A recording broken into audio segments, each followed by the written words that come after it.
Okay, and welcome to everyone again, just to say, because that will be the beginning of our recording. And now on to you, Dwayne. Okay, thank you so much for that introduction. You're so thorough, and the fact that you already have the lunation birthdays figured out is just a real bonus here. I initiated this gathering with it in mind and with the intention that everyone who participates in the call is willing to step up and be heard. So we're actually going to go around the circle as if we're in council. We are in council. And it's important in this context to provide time for people just to be heard. It's not so much a dialogue emphasis as a making sure that everyone is heard from at this particular juncture.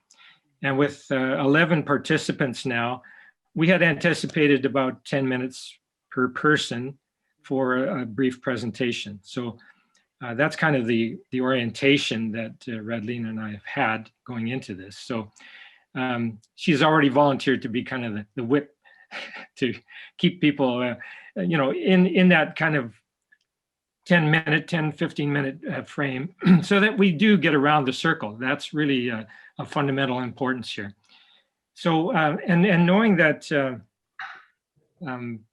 Raven has to leave before she would probably get a chance to speak, I would call on you, Raven, now to, and I know you're an elder here, so it seems very appropriate that from the dark of the moon, we get our first sharing. So I would like to invite you to begin the proceedings by sharing whatever it is you'd like to. Just before you begin, Raven, I'm sorry to interrupt, but do you give me permission to share your chart on the screen while you're talking? Of course. Okay, I would like to do that for all of you, if you don't mind, just so that people see where things are happening, and we can demonstrate what it means, each one of those phases of the moon and the conjunction where it falls. So I have it all ready. If you don't mind, I can share. Yeah, go ahead. But Radilina, how will you show me when it's almost 10 minutes? Will you put your hand up?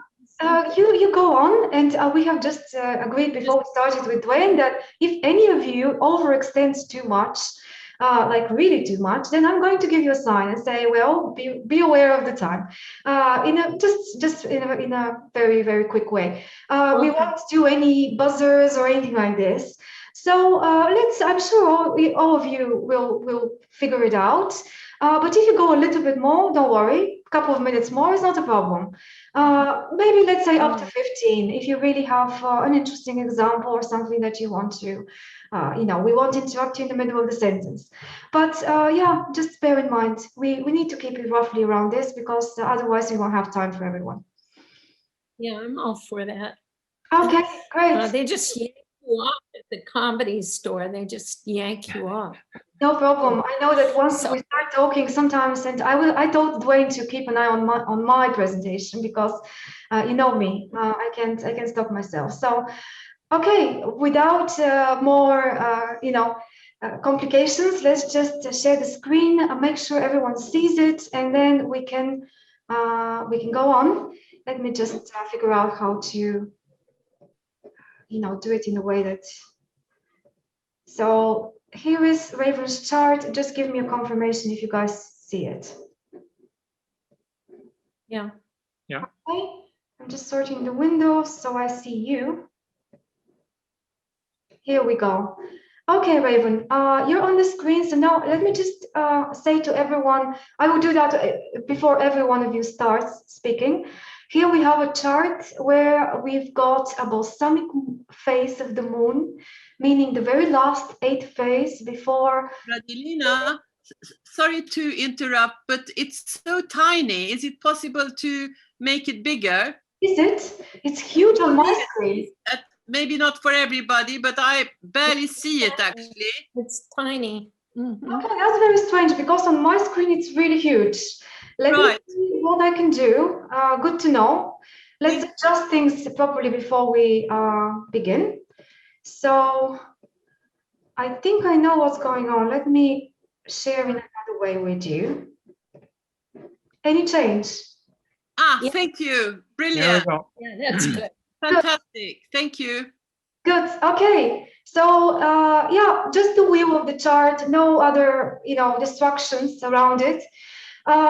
So Raven has this very interesting, intense chart, as you can see. It's the same chart almost as Bruce Lee's chart. We have been talking about this with her lately.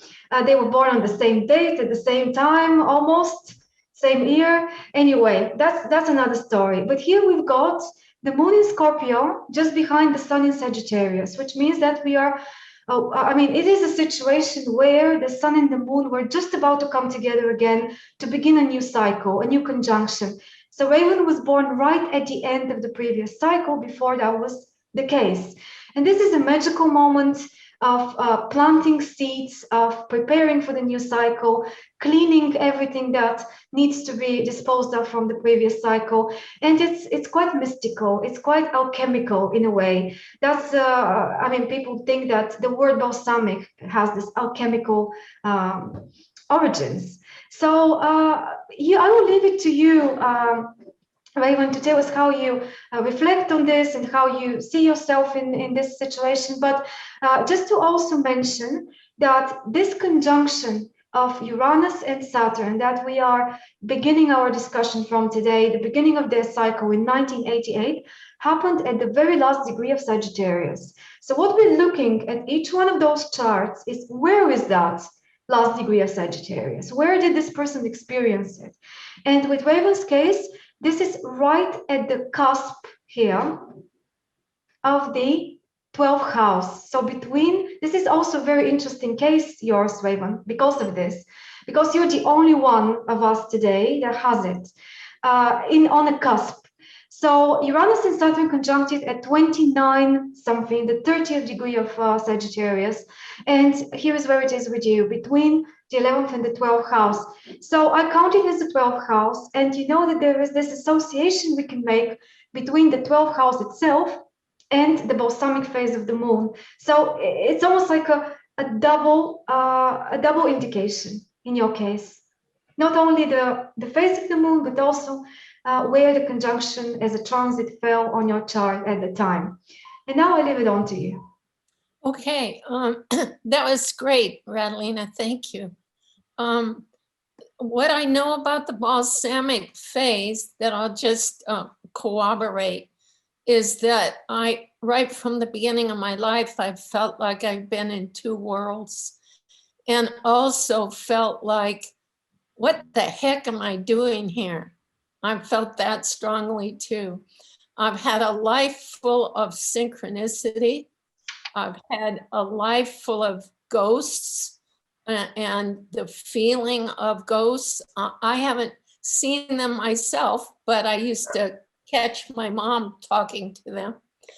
And we lived in that kind of a Neptunian framework because she was a musician and fraternized with people who believed in all these mystical things.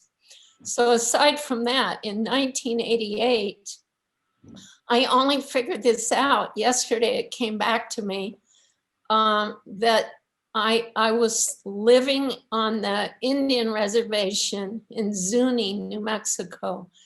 And in the summer of '88, they wanted to have the white people leave for a while because it was summer and they wanted their res back.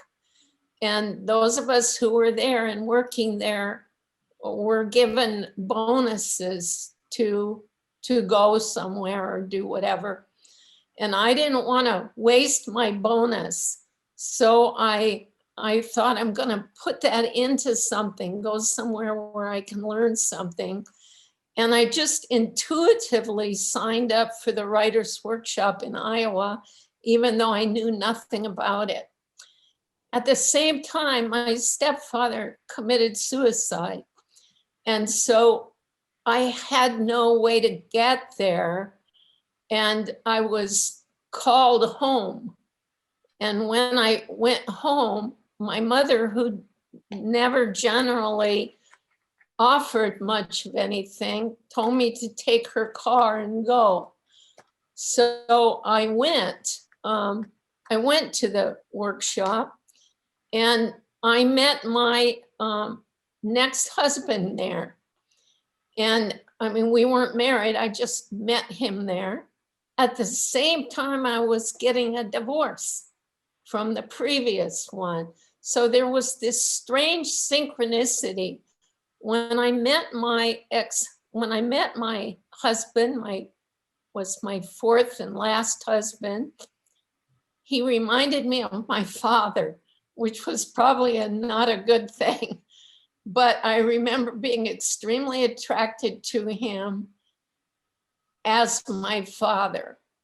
And he was a Leo and born right in that period of my Leo Chiron stuff. His stuff fit right into that. And while I was at the workshop, the 2 weeks I was there, getting to know him, I got my letter at the same time saying that my divorce was final.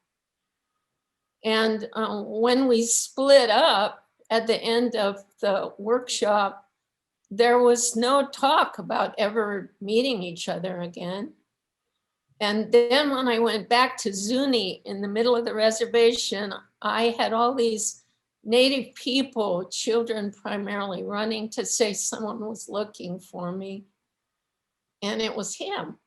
So we were married shortly after that, within 6 months. And I left Zuni and left that whole life and moved into Denver, Colorado, and started an entirely different life. And that was in 1988. So, and the workshop itself was wonderful. The writing, the whole learning, the writing part of it. Yes. So if you have any, I guess that's all I can say. Yeah.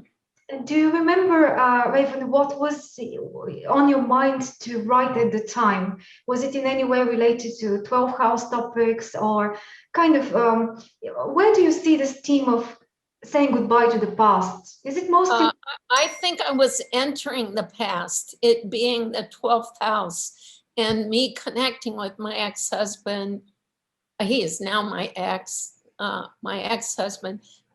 In regard to my father and the ancestry of my father and my mother both. And I spent several years trying to find where they were in the 12th house, which was always a mystery. I don't know, there may be other things you have in mind, but that's what comes to me. Yeah, that's more than enough. I just wonder also, are you saying that in a way this marriage was a re-exploration of the past related to the parents? So kind of being able to close the door there, explore what you needed to explore through that person. Yes, yes, yes. Yes, and in the context of the Saturn-Uranus conjunction, we know that they are social planets, and we expect that somehow we would have been involved in what goes on in the world at that point. So from your story, it sounded like you were in the right place at the right time when something was happening and unfolding, and your personal story mixed up with the social story. Is that how? Yeah, it is like that. And I experienced this Saturn Uranus thing and very strongly, in that I was kind of captive for reasons that are hard to explain and would take time.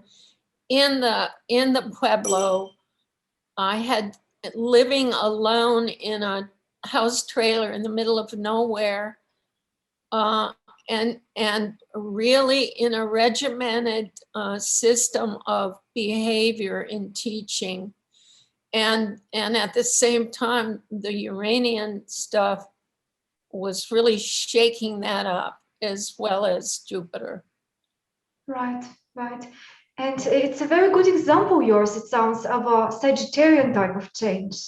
exactly related to relocation or particular ethnic location that wasn't your own, it was in a way foreign, and very Sagittarian sounding theme to me. And the recluse or oh, you said captive. So the word captive is very reminiscent to the 12th house experience as well. Yes, yes. Guys, any other questions for Raven? She's got a few more minutes. 3-4 minutes we've got. If anyone wants to comment on the chart or on... I'd like to comment. Yes, go ahead. Yes. I'm sorry, but I just can't help but notice that I'm not the only one here with a Scorpio moon in the 10th house, a Sag sun in the 11th, and Cap rising, and have 28 degrees of Sag on my 12th house. So as I'm listening to your story, I'm like, noticing some parallels anyway. But I thought, what are the chances of that? But maybe everybody here has that configuration. I don't know. No, I know it's Radilina has a Scorpio moon. Oh, okay. This is the place, the Scorpio moon people that have been hiding out. No, I'm the one that's been, yes. but yeah, it's just really interesting hearing your accounting. I didn't understand quite what the format was, so I wasn't thinking of the cycle of the conjunction in this way, applying it to my own chart. But anyway, I don't want to take over the conversation, but I just, because you'll probably be gone by the time that I contribute something, I wanted to point that out. Well, you can do it the way you want to do it. There is no rule. We're just experimenting, and this is a suggestion. But if you want to go out of that suggestion and comment in another way on the Saturn Uranus specifically, how it affected you, not just in 1988, but maybe on one of the next steps in 1999, 2000, or 2008, or something like that, or even today, you can do that. So no strict rules. Yeah. Okay. Well, like I said, I just wanted her to know that, that have that commonality in case. Well, we're going to come to your chart as well. And when I saw, I noticed this, there were lots of commonalities. And it's so interesting because you're not from the same generation. You're not born on the same date. And still there is so much, especially angles, the way your charts are ordered. That to me is more fascinating than the actual signs being the same. So yeah. We'll get there, and we can also put them side to side to see the differences. Thank you. Thanks for that share. It was interesting. Mm-hmm. Raven, I had a question for you. You mentioned the Zuni Indians, American Indians, and I know that is the Sabian symbol for Leo 20. Do you have any asteroids or anything on that particular point, or do you have any relationships with people who fall on Leo 20? I'm not sure about the exact degree, but I've married 2 Leos, and my father was a Leo, and there was 3 generations of Leos in marriages. So it's been kind of a hot topic, but and the whole theater thing and the whole Leo theater thing and all that has been part of my life.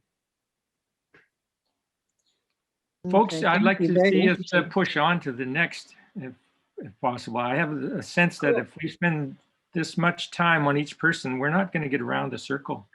Just for everyone's information, at the moment we are exactly at the 10th minute.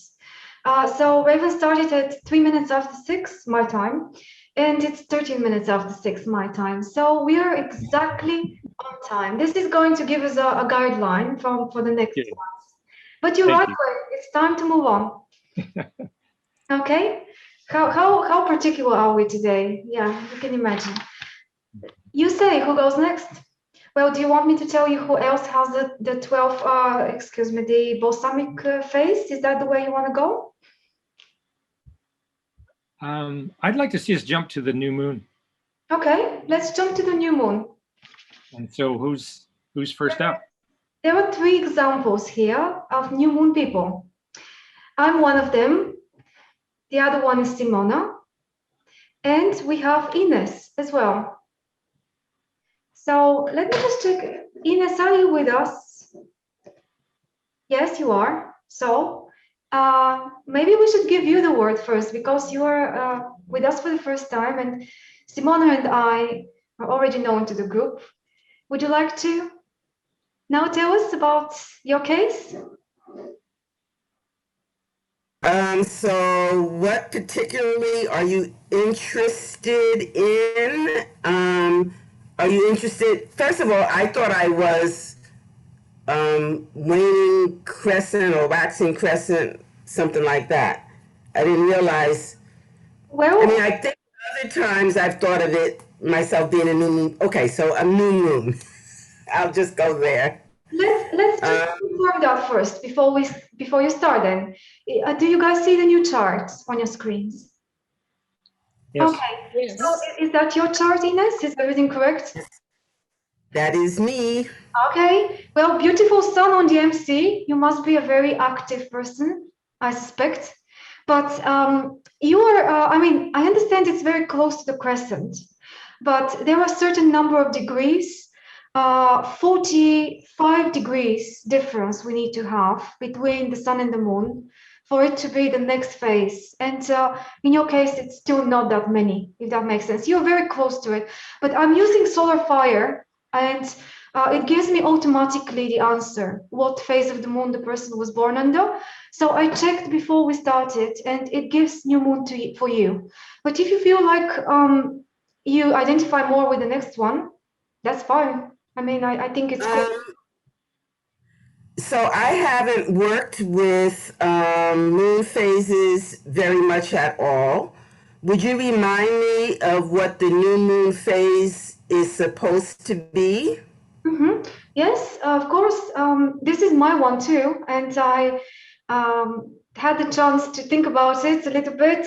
There is, by the way, on the channel, right towards the top, if you go there, I did a couple of years ago a talk about the lunation cycle, and it's got a little introduction, and then about what the cycle is about, the different phases, the different so-called lunation birthdays that we all have.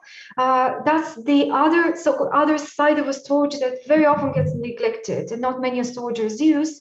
And it's mostly based on the book of Dane, the lunation cycle, and the way he describes the phases there. And also I have borrowed from Stephen Forrest, the book of the moon, that also goes through those same phases in his own more particular examples way. In this talk. So there is a separate video there for each one of the phases, the 8 phases. The new moon is usually connected to this sense of new beginning, where it's not really clear yet what we're dealing with. So there is this impulse for initiation, for action, for being out there in the world. There can be parallels to early childhood or to the sign of Aries or to the first house, the ascendant. We can do all those associations if we want in our head. But new moon people have this slight naivety about them, very good intentions, very good, kind of desire to move into a new territory. But at the same time, because the moon is dark, we don't see what we're dealing with. We're still at the very beginning of something that is to unfold during the whole cycle.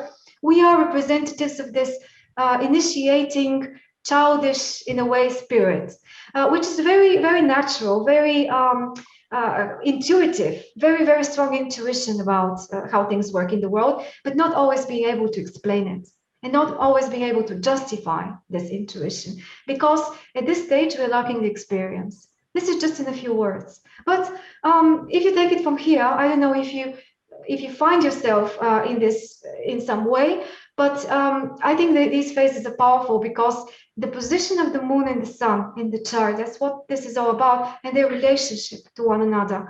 The moon just took on a message from the sun in the new moon, and it started distributing it. And we see what happens during the cycle. And just to say, in your case, the conjunction of Saturn and Uranus happened in the 6th house, because that's where end of Sagittarius is. Right. Okay. Okay, so I definitely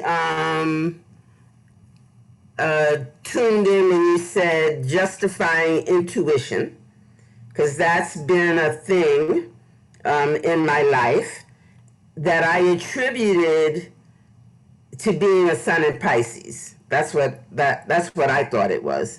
and maybe it's some of both. But that's definitely true for me. And I would say that in my early life, no, I wasn't sure like who I was or anything, you know, or what my role was in the world. But apparently there was, like I remember sneaking and looking at my records. I was in high school, and I looked at my records from elementary school, and the teacher said I was a leader. And I was very surprised at that because I was fairly quiet and shy. But I have this sense, I think, with the moon in the 11th of being very interested in the world, you know, in the way you know, in collective issues. Civil rights came to my attention very early. And again, I wasn't, in my estimation, I was just sort of carried along. You know, my brother was very interested. My mother was very interested in civil rights. And so I joined the NAACP and things like that. And, you know, but just as a sort of shy person. And one of my earliest memories, no, not one of my earliest, but I guess a strong memory, was when I was in, maybe the second or third grade. And one of my classmates announced that he didn't believe in God. And the class was like, ooh, collectively, you know. And I had never thought of the subject before, you know, believing or not believing. I'd never heard anyone announce before that they didn't believe in God. But I remember I sort of had a different angle. And I thought, okay, he doesn't believe in God. So I don't know if what I'm saying is relevant. Mm-hmm. Yes. In 1988, I married for the second time. I'm married in late April, and in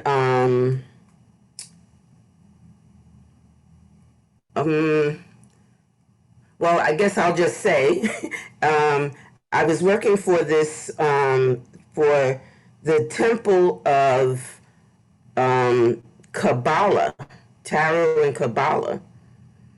I'd been working there, by 1988, I'd been working there for 4 years.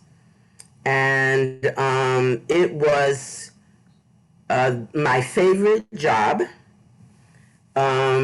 because up until then, you know, I'd been trained as a secretary, and, you know, the places that I worked, their business was not meaningful to me. But, and Kabbalah was meaningful. And so I really enjoyed that job. I enjoyed the sense of being a part of something that helped people, and I had a certain freedom that I didn't totally enjoy because I was a little bit hemmed in, I think, in my own consciousness. But like one of my jobs that was given me was to acknowledge the birthdays of the volunteers.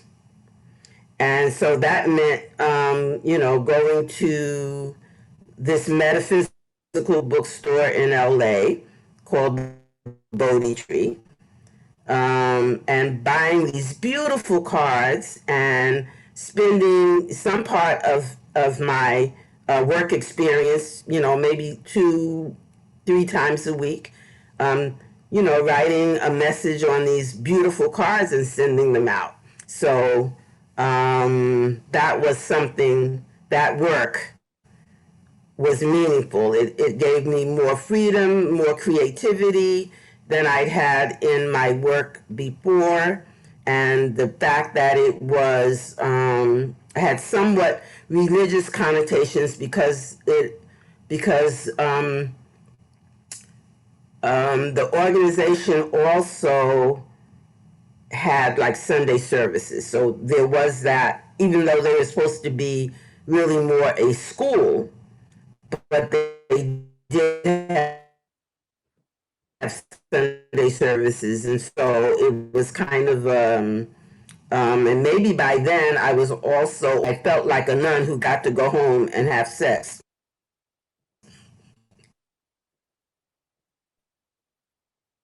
But I felt like a nun because I was a volunteer. I would either be a reader or I would, like contribute to the refreshments, and then I got involved in a kind of more inner work there, and that required another 2 or 3 days of commitment a month. So I felt like I was there all the time.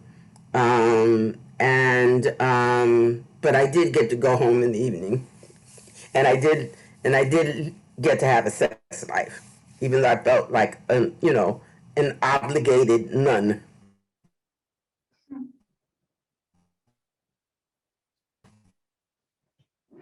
Connection is a little unstable. Or maybe it's my connection because my connection is unstable. Maybe it's my one because I lost you all for just a couple of seconds, but now you're all back. Okay. Okay, Ines. Well, I can see a lot of Piscean connections in your story, even though we're talking about the new moon.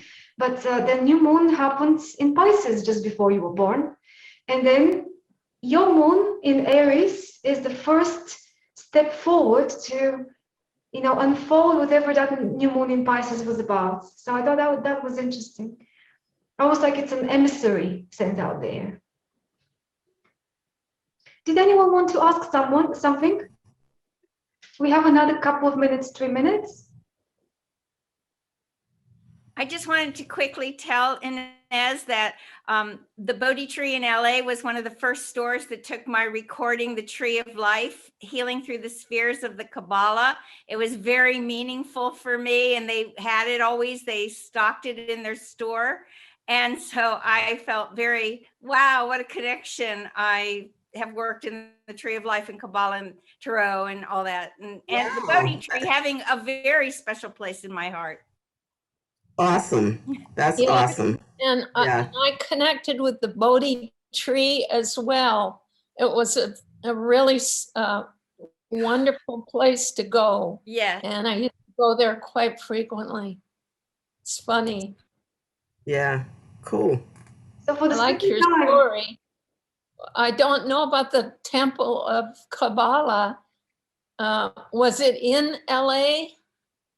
Yes, and they're still there. It's called Builders of the Adytum, Adytum, which is a word for the inner temple in Greek. It's a Greek word, as I understand it.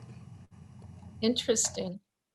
Mm-hmm. Isn't it funny how for the second time in a row we have this connection between two of you in some way? So one story leads to someone saying, I have something to do with this, and then another time. It'll be interesting to see if the next one will be the same. Breaking up a little. You're breaking up a little. Yeah, oh, I'm sorry. My connection. We didn't hear that. No problem. Let's move on, Dwayne. You take us to the next one. I just want to say, okay, we have. How is my connection now? Is it any better? Right now it's good. Okay, I don't know. It's probably in and out for some reason. But the new moon we have another example for a new moon. Thank you, Ines, for everything you shared. It was very interesting to me. Next one is Simona. Simona? I'm here. Okay. I will do another share. Yes, thank you. Hold on with me.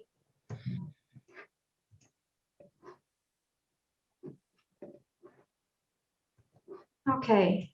So here we go. Yep. Everyone sees the new chart? Good. Yep. That's Simona's chart. Yep. Here we have another example. And like with Ines, the moon and the sun are in different signs, but they're still in new moon phase, just quickly after the conjunction. Here it's like the next step kind of thing, because with Ines we had Pisces to Aries, now we have Aries to Taurus. Lovely continuation. I didn't pay attention to the years of birth, so that's not important. But yeah, Simona, you are under the same category in this respect. But the Saturn Uranus conjunction happened with you in the first house, so that must be a different situation. So here we've got something a little bit like Raven's case. She was the last phase of the moon with the last house. Now we have the first phase of the moon and the first house for the conjunction. And you tell us, what is your, I mean, you can think Wasn't about it something the else as well. fourth house? I'm sorry, maybe I was confusing you a little bit. So what I mean is that the Saturn, oh, okay, I'm sorry, I just maybe saw somebody else here. No, excuse me, it's the fourth house. It's the fourth house here. I had the number 1 next to you to mark the first phase, but it's actually the fourth house here down at the bottom where the end of Sagittarius is in this chart. Is that me? That's you, Simona, yes. That's me. My apologies, I just got mixed up. All right. So Okay. that's really, it happened in 1988 the first time. Is that what you That's said? right, that's right.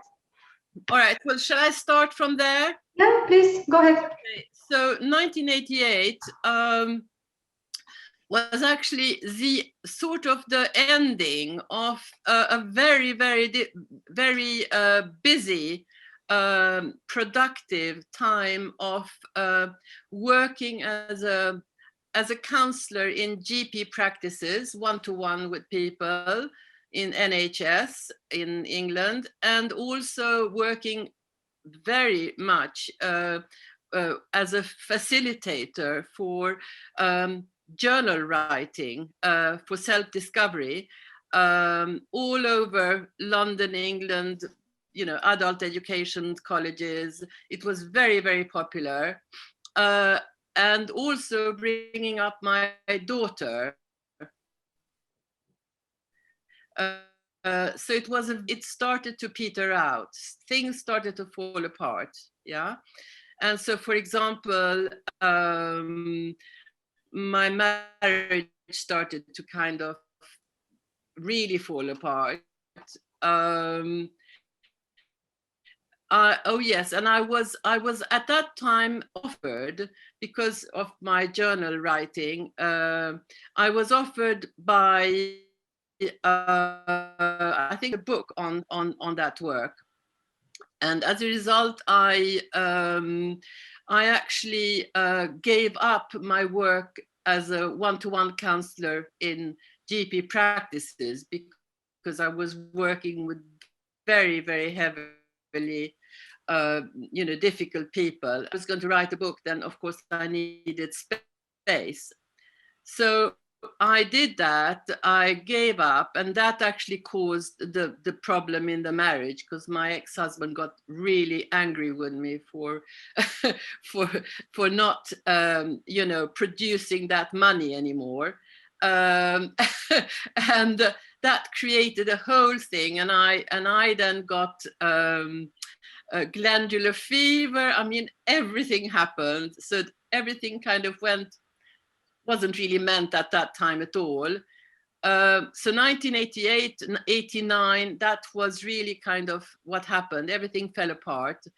And so that's what happened then, right? So I see that in a way as a you know, as I've been working with my life in various ways, that was really a point of a crossroad where I actually missed it's like an unlived life that I left behind there. You know, I see that now, you know, in 2021, meaning that the book was not written. Yeah, that potential, I left it behind. So in fact, what I did instead, you know, after that was because we started divorce procedures and this and that. So to kind of keep myself grounded, I actually enrolled in a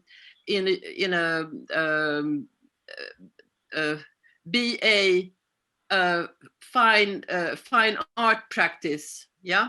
So finally, at 50, I did my studies as an artist, and that kept me grounded, really, through all the way through until, you know, when I got my 1998, when the next bit of crisis started.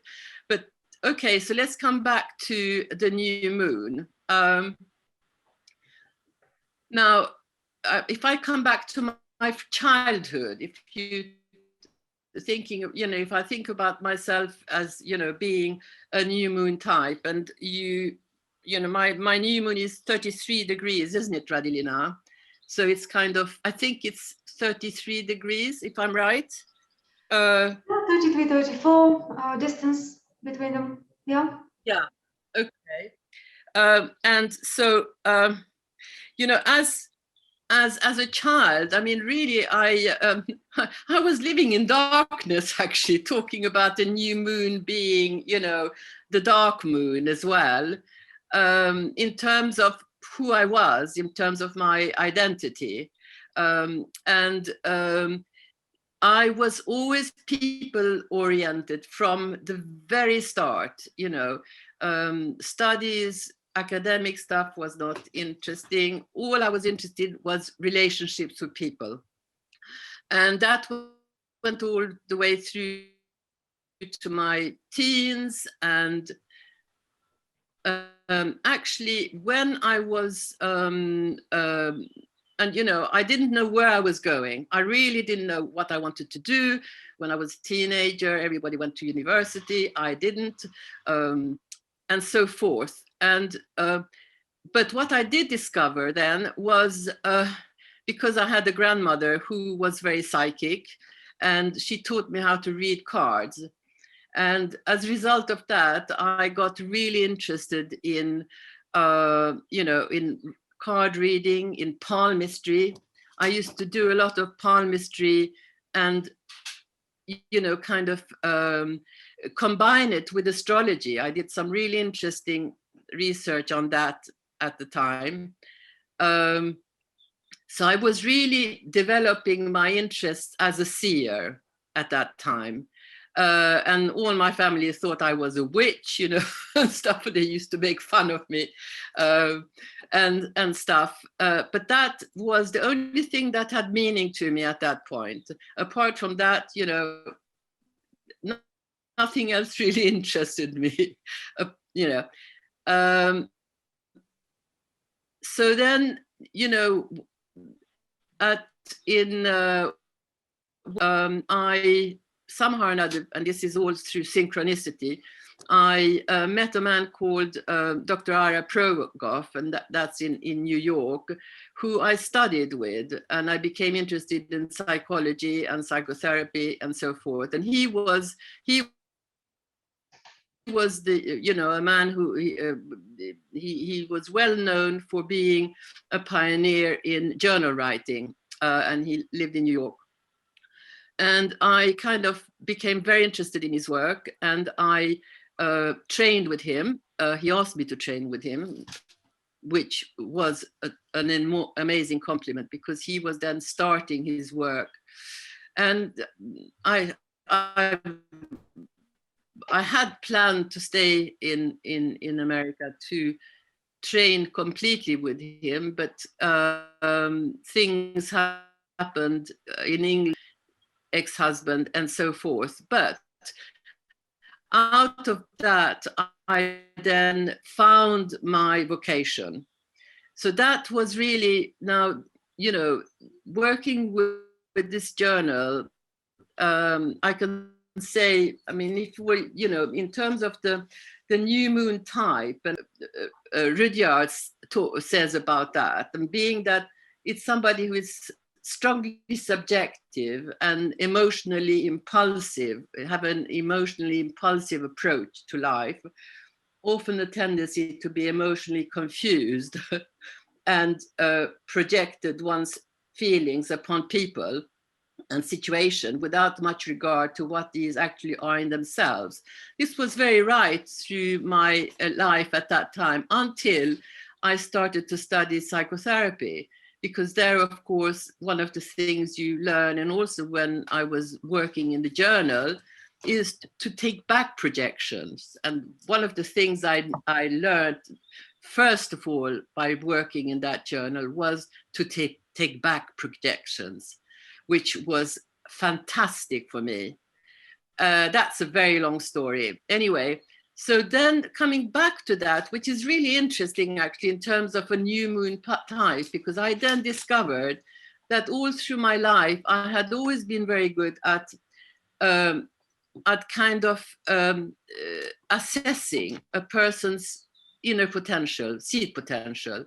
I could feel what the person had the capacity to do. You know, if somebody was feeling really that I have one particular example of my first boyfriend at that, well, when I was a teenager, who I was together with for 5 years, and who I really kind of supported him through a very, very difficult time, because his parents had wanted him to become a banker and all kinds of things like that. But he was just sitting in my house and drawing.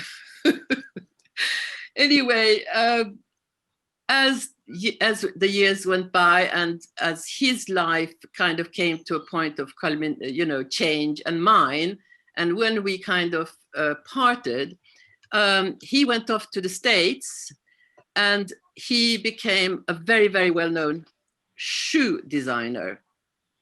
And and even from today, he still acknowledges my support through that I stayed with him, and I knew that he had this ability, that he wasn't a banker, he wasn't a lawyer, he was an artist. And without my being there and just staying with him, he probably wouldn't have gone through all that time. So that's, and so when I started to give my journal workshops, that's what I started to realize, that I had the capacity. And that I want to say, the thing about that is, the dark moon, having been a student of Jung, as well as other students of other people, who works with the mythic dimension. Yeah, I want to say this, hang on, because that,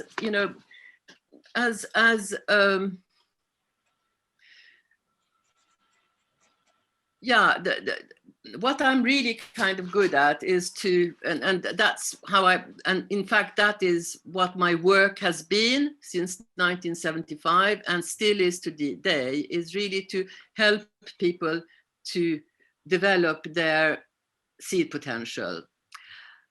And that is like, in fact, in terms of the dark moon,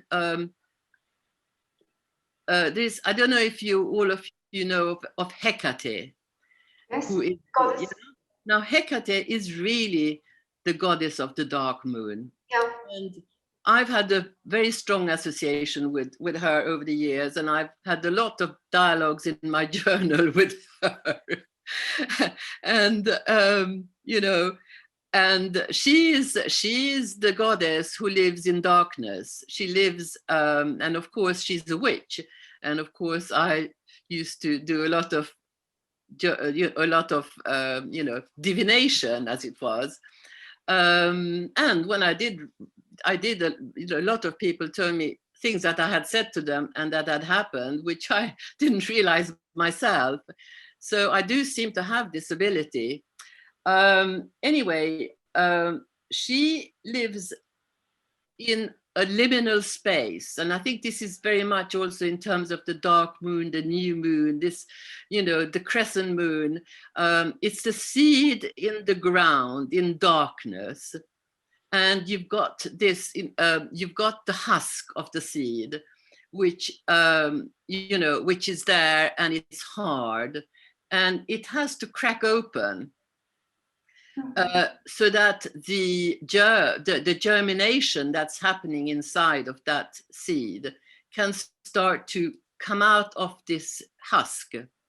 And for me, that whole process of the seed in the ground cracking open and coming out into the ground and then growing up into the light is for me, because actually people think that in darkness nothing happens, but that's not true. In fact, there's very much life there. In fact, there's a continuous process of growth in that darkness. And so Hecate is the light bearer, and so she lives there in this dark, and she's a seer. So that's my bit, I think. Simona, I just wanted to very, very quickly interject here. What you said about Hecate, by the way, I connect her to the moon card in the tarot, but that's another story. I very much agree with you. She's so connected to the previous dark moment of the balsamic stage. Yes, she is as well. And, but, yes. Yeah, and I think maybe a little bit more, this whole thing that you described about the husk of the seed and so on, your case and my case and Ines's case, I think this is the next step when the seed is already outside the ground, but now fighting for its survival because it still doesn't know that it's been born in a way. So it's out there in the light with the new moon. And this is probably the most difficult thing, that it still doesn't realize, like the sign Aries in many respects, like where your sun is, that it's now, a new game has started and it needs to play that game. But also I want to point out something else, which is another way you guys, the next ones that when your turn comes, you can approach it in that way if you want. Do you see in Simona's chart that also Saturn and Uranus, the two planets, Saturn and Uranus in the natal chart, are in this same phase of their mutual cycle, a new moon phase, because the conjunction happened when Saturn and Uranus were obviously together, and now Saturn is a little bit forward than Uranus. This is showing us the same situation like with the sun and the moon. And so both Saturn, Uranus, or sun, moon, you're a new moon person. So personally and society speaking, you have a correspondence there. So maybe that's why you had so many instances where you were able to apply your skills out there in the world and be able to participate in the wave of what was going on. And it's so interesting. So if you guys want, you can then speak about also your phase of the Saturn-Uranus cycle that you were born under and how you relate to the current one in relationship to that. Okay, we're a little bit over time here, so I will lead. All right. Yeah. Thank you so much, Simona. It was okay. That's fine. Don't worry. Sorry. Thank you. Well, I'm supposed to be the next example because I'm the other one with the new moon, but I suggest I leave my case for the very last if we have time, because I'm interjecting with my comments anyway during the process. And why don't we move on to the crescent phase? And this is only one example we have, which is Dwayne. And then I suggest after you speak, Dwayne, we have a little break, because that would bring us approximately to the middle of the meeting today. Is that a good plan? That's a good plan. Okay, so up for you then. I will Okay, thank you. share, and you can share from your side if you've got something there.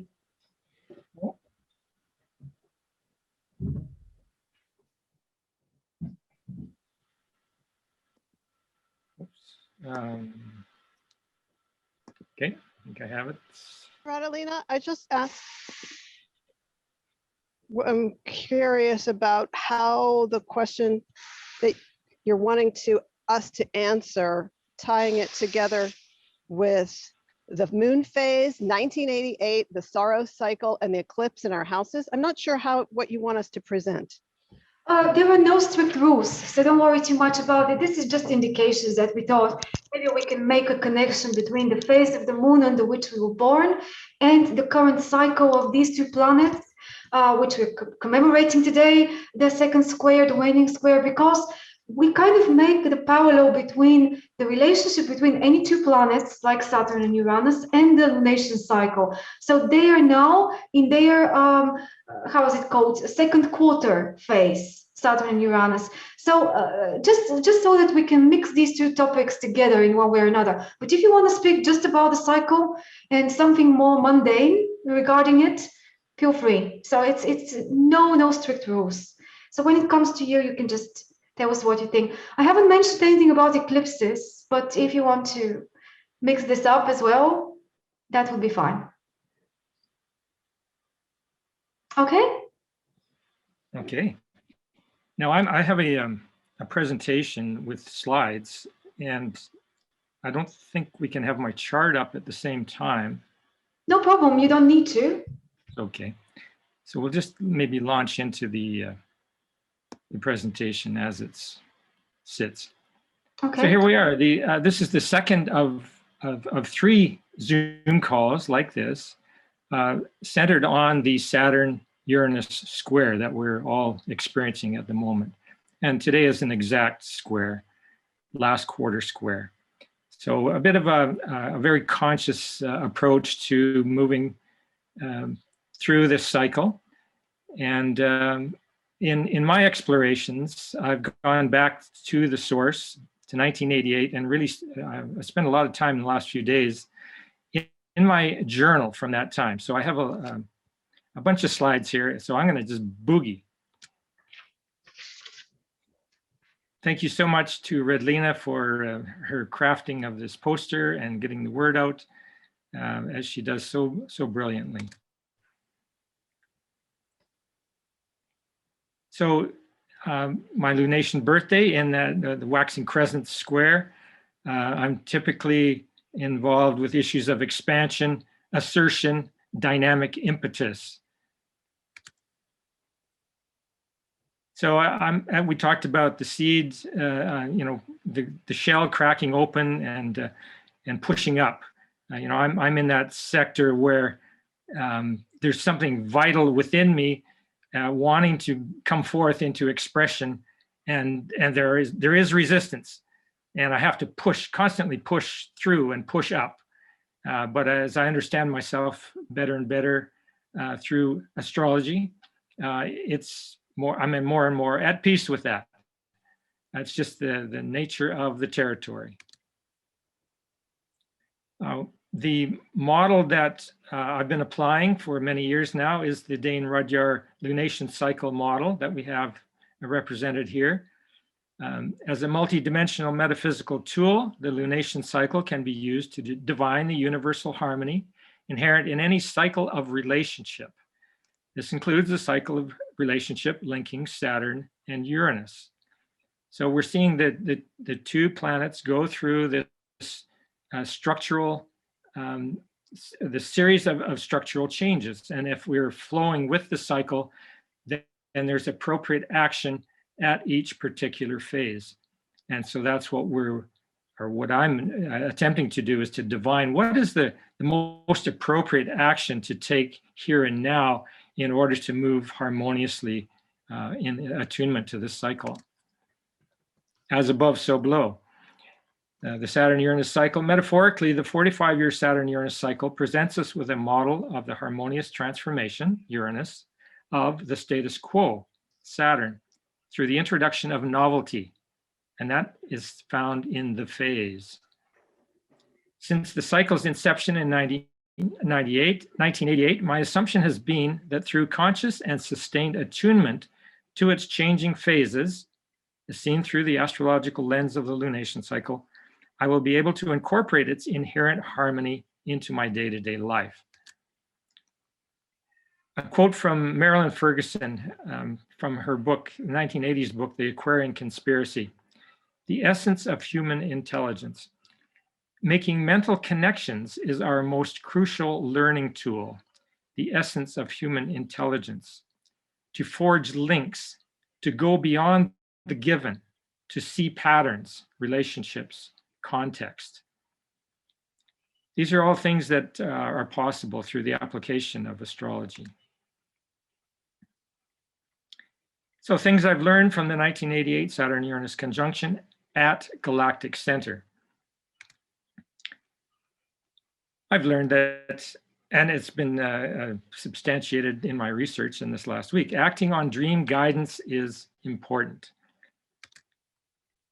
So this is an entry from my own journal, dated October 24th, 1988. This is just a few days after the third exact conjunction. And the reference is to a very short-lived journal devoted to Rudhyar's teachings. It's called To Sow, Toward the Optimal Service of Operative Wholeness. So I had a copy, I mean, I don't know if there were more than 2 copies ever printed, or 2 versions, but I had both of those, and I was, no, actually, I'm sorry. I had the first one and I contributed to the second one. But I was aware of that at the time of the 88 conjunction. And this is right from my journal. Friday morning, I awoke from a dream in which I was networking To Sow newsletters to a bunch of people. I took this to be my cue to go to the Galactica 88 conference. I jumped in the car and roared off to the Banff Springs just in time for the start. So here I had been aware of this upcoming astrology conference in Banff, which was 80 miles from where I lived, but I had not signed up, and I just had left it go right to the very end. So here I am waking up Friday morning from a dream, and that got me engaged in the conference. So that dream and acting on the dream was very, very important, because that conference was in my personal history a very significant juncture. This was the brochure at the conference. Buzz Myers was the feature speaker. I don't know if any of you know of Buzz Myers. He was very prominent at the time and a very empowered speaker. Demetra George was just getting her career launched. We have Joan McEvers, Joanne Wickenberg, Dr. Donald Weston. And I don't know if there weren't more than 30 people at the conference, but it went for 3 days, and it was a real turning point for me. Keeping a journal, especially a lunation journal, is of utmost utility in seeing patterns, relationships, and context, all the things that Marilyn Ferguson points us to. So I keep a journal. I have done since the early 70s, and it's maintaining a constant relationship to the lunation cycle so that I'm aware of phase after phase after phase. A little excerpt. Made direct contact with Demetra George, who is also using the lunation cycle like I am, and introducing it to the general public. Exciting. Had a reading with her that was truly cosmic. It was unforgettable. Bought copies of her latest work, one of which was just barely past the Xerox stage, Xerox copy stage. This has been my first introduction to the asteroids. And then entered it at a later date and a great Chiron initiation, because at that conference, I also picked up Barbara Clow's book. There's Demetra and her books, and she's got more. She's become very prominent as a teacher. But At the conference, I picked up Barbara Hand-Klau's newly released book, 1988, Chiron, Rainbow Bridge Between the Inner and Outer Planets. Well, that book has been very important in my library. I found Barbara Klau's book on Chiron to be one of the most important in my library. As I experienced in the following example, her insights are sometimes both shocking and empowering. At least that was the case for me, born 1949. And Ines, I'm sure you're paying attention, when I encountered the following quote: "It is no accident that those born with Chiron in Sagittarius, late 1948 to 1951, will experience their Uranus oppositions during 1987 to 1989. This group will ensoul at that point. They are going to be the teachers of the chirotic force. They will be the prophets of the age of Aquarius." Well, for my budding astrologer, that was a pretty powerful message to get. There I was in that conference setting, exactly at my Uranus opposition. So another thing I've learned then in reference to that whole time, at every stage of process, allow synchronicities to lead you into pattern recognition. Pattern recognition, there's a pattern here that I'm going to reveal based on Buzz Meyer's presentation at the conference. And this is a quote from what I wrote up as a post-conference summary. In the opulent splendor of the Banff Springs Hotel, Buzz dynamically expressed his conviction that a significant alteration is in store for the world economy. Such a correction will affect each and every one of us in significant ways, and we will simply have to adapt or perish. Currently, we have an economy formed, Saturn, on dominance, greed, and control. It is an economy which has perpetuated significant abuses to people and ecology alike. Significant shocks, Uranus, to this economy, i.e. Black Monday, the stock market crash in '87, have gone largely unheeded, and the majority of people continue to put their faith in the obsolescent forms perpetuated by the status quo. These forms, however, have been irreversibly shattered. Deeper values must now be embraced. Buzz encouraged us to take the global view, to see everyone as worthy of our respect and our loving kindness, to live fully with what we already have, and cease amplifying our material expectations, to cut out the excess in our lives, trim back to what is truly essential, and get down to serving our fellow man without always seeking reward and without attachment to results. Service, plain and simple. Now, at the same time, somewhere in California, cryptographer Timothy May released what is called the Crypto Anarchist Manifesto. And in a very far-seeing way, he anticipated the changes that were to come in the decades following. And a quote from the manifesto: "Crypto anarchy will alter completely the nature of government regulation, the ability to tax and control economic interactions, the ability to keep information secret, and will even alter the nature of trust and reputation."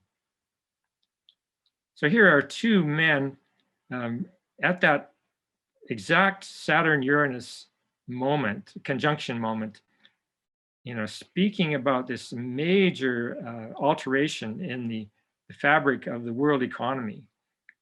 And from that point, over the next 20 years, cryptographers throughout the world banded together and created what has emerged exactly at the full moon portion of the Saturn-Uranus cycle. We have the emergence of Bitcoin. and other cryptocurrencies based on this revolutionary new technology of the blockchain.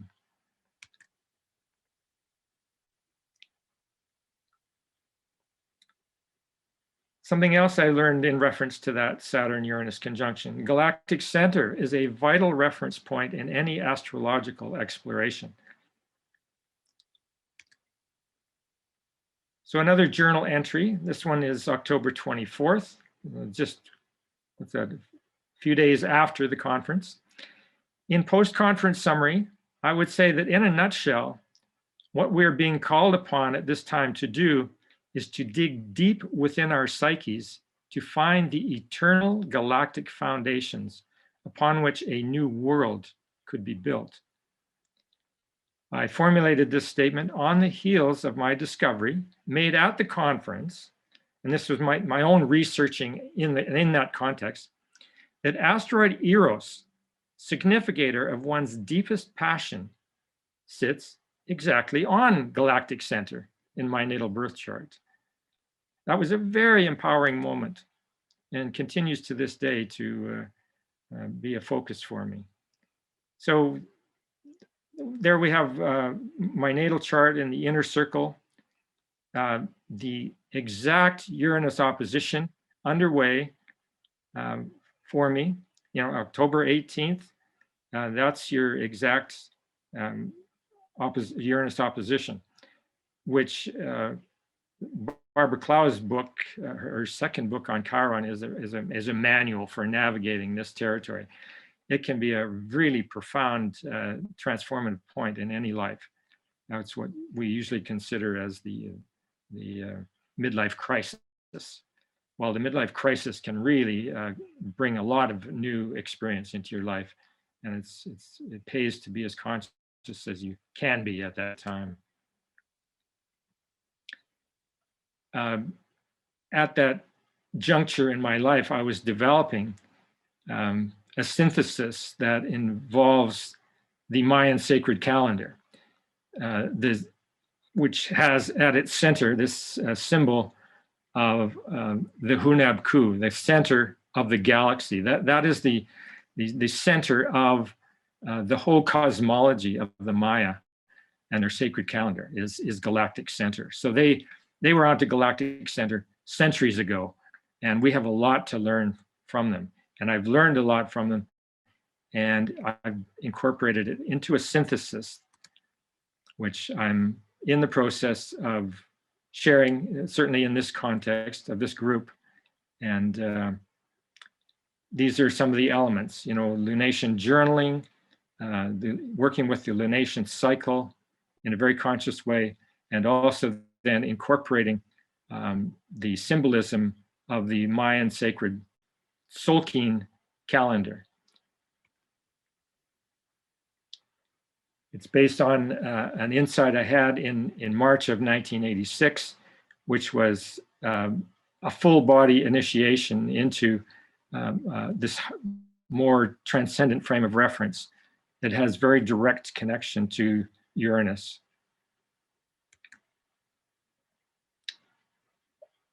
And there you go. Radilina, did I make it in time?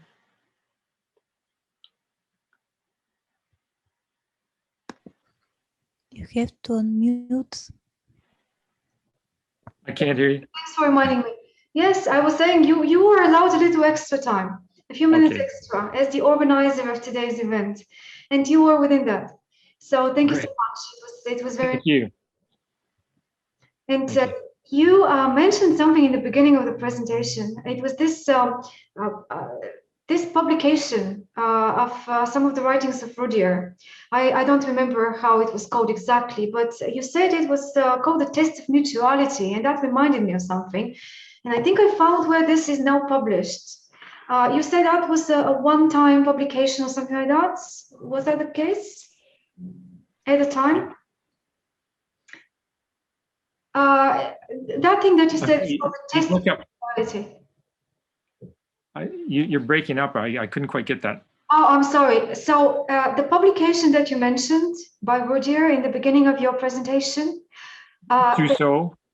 Yeah, yes. Actually, it wasn't by Rudhyar, and it might only include one of his articles, but it was articles by other people relating to his work. Yeah. Okay, I just wanted to mention to people, if you guys are interested, this is part of a book called Astrological Triptych by Dane Rudhyar. This is where you can find that article. The test of mutuality. So he has these 3 parts of that book. So that's part of the second part of the book, and he's running through those, I mean, very unusual way of looking at signs and houses. And I think this is to do with the signs or the houses. I'm not sure exactly which one. And that's the Libra stage or the 7th house stage, the test of mutuality. So it's very interesting read. And that book is possible to find. I mean, it's current publication. So I just wanted to say it's part of that. Thank you. Thank you. Can you put that in the chat, Radilina? Yes, So yes, I will. Yeah. Thank you. Okay, well, any other questions or comments to Dwayne from what he just presented, as it was really the essence of what we are talking about today? I have a question about, you talked about Eros, and I know what Eris is, is Eris and Eros the same? Or what is Eros that you're trying to, what should we look for in a chart for that? So can I answer that? Sure. Yes? Yeah. Yes, I think it will be maybe quicker. So Eris and Eros are 2 different asteroids. Is that right? Right. Yes. Yeah. And if you go to astro.com, you can find them. You know, it works. Yes, and they would be shown in different places. Thank you. Okay. Thank you. Eris is that body after Pluto that is almost twice the orbit of Pluto, you know, about 500 years. That's Eris. And we're still exploring it because astrologers are still talking about what that may mean. And it's not that settled, let's say, yet. Eros is the Cupid helper of Aphrodite. And it's got another meaning. Yes. At that point, I have to say, the Cupid version is a later image.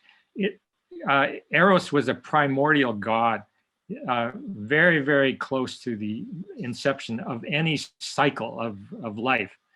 If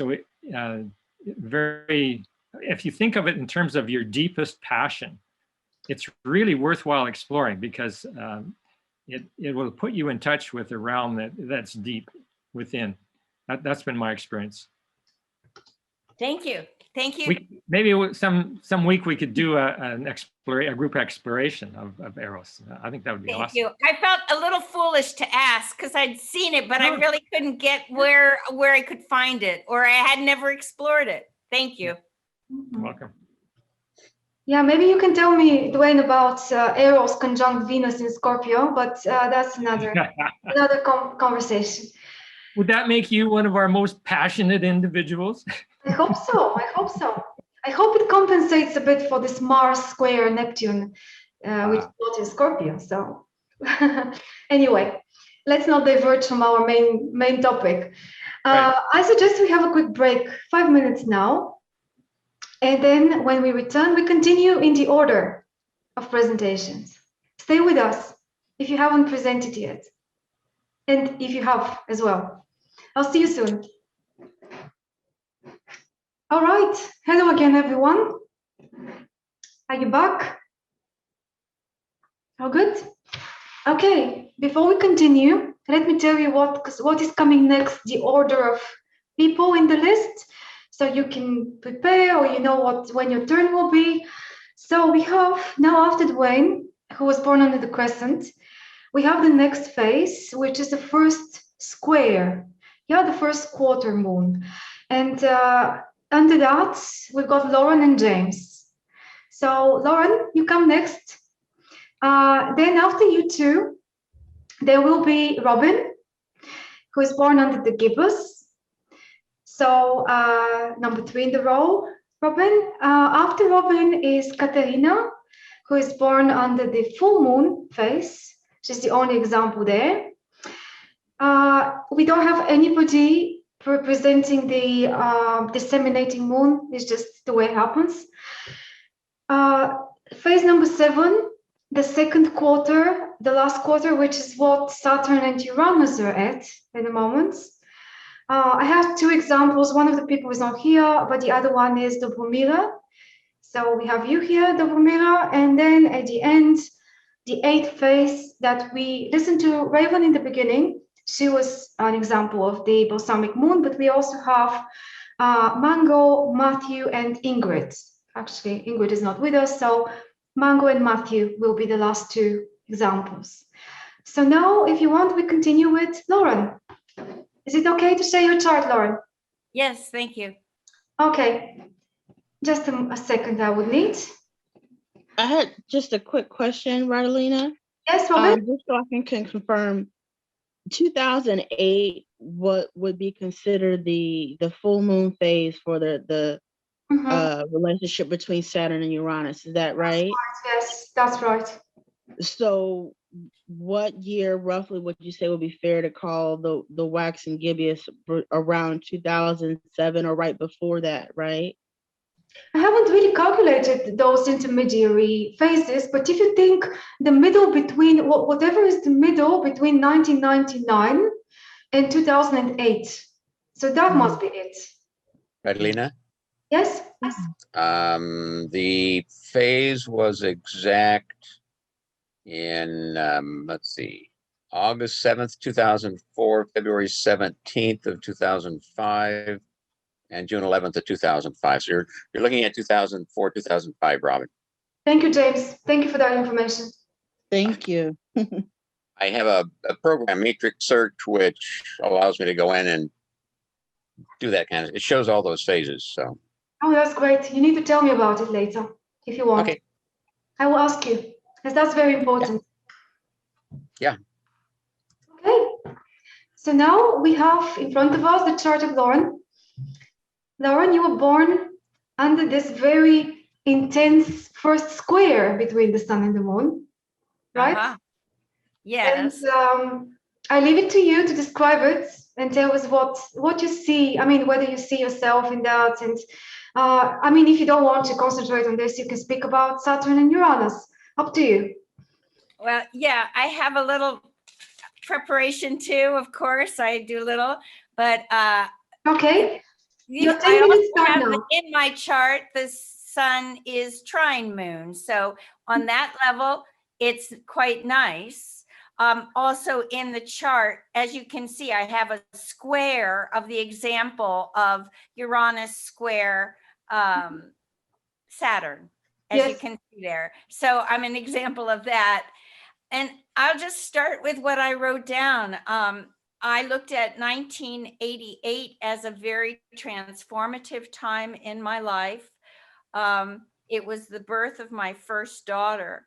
And up until 1985, I had been a full-fledged musician, about 11 years of traveling, performing, doing music, researching music, everything music since I was 4 years old, that way.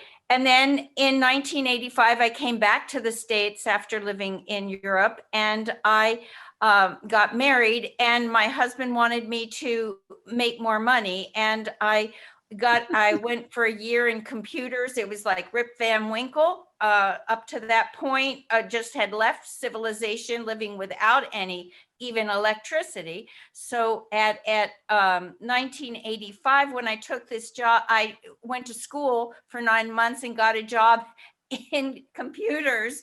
And I worked in computers for 2 years, praying that I would not die during that time period, because I felt really like, yeah, I'm learning what the rest of the world is up to while I was away and had left civilization that way. But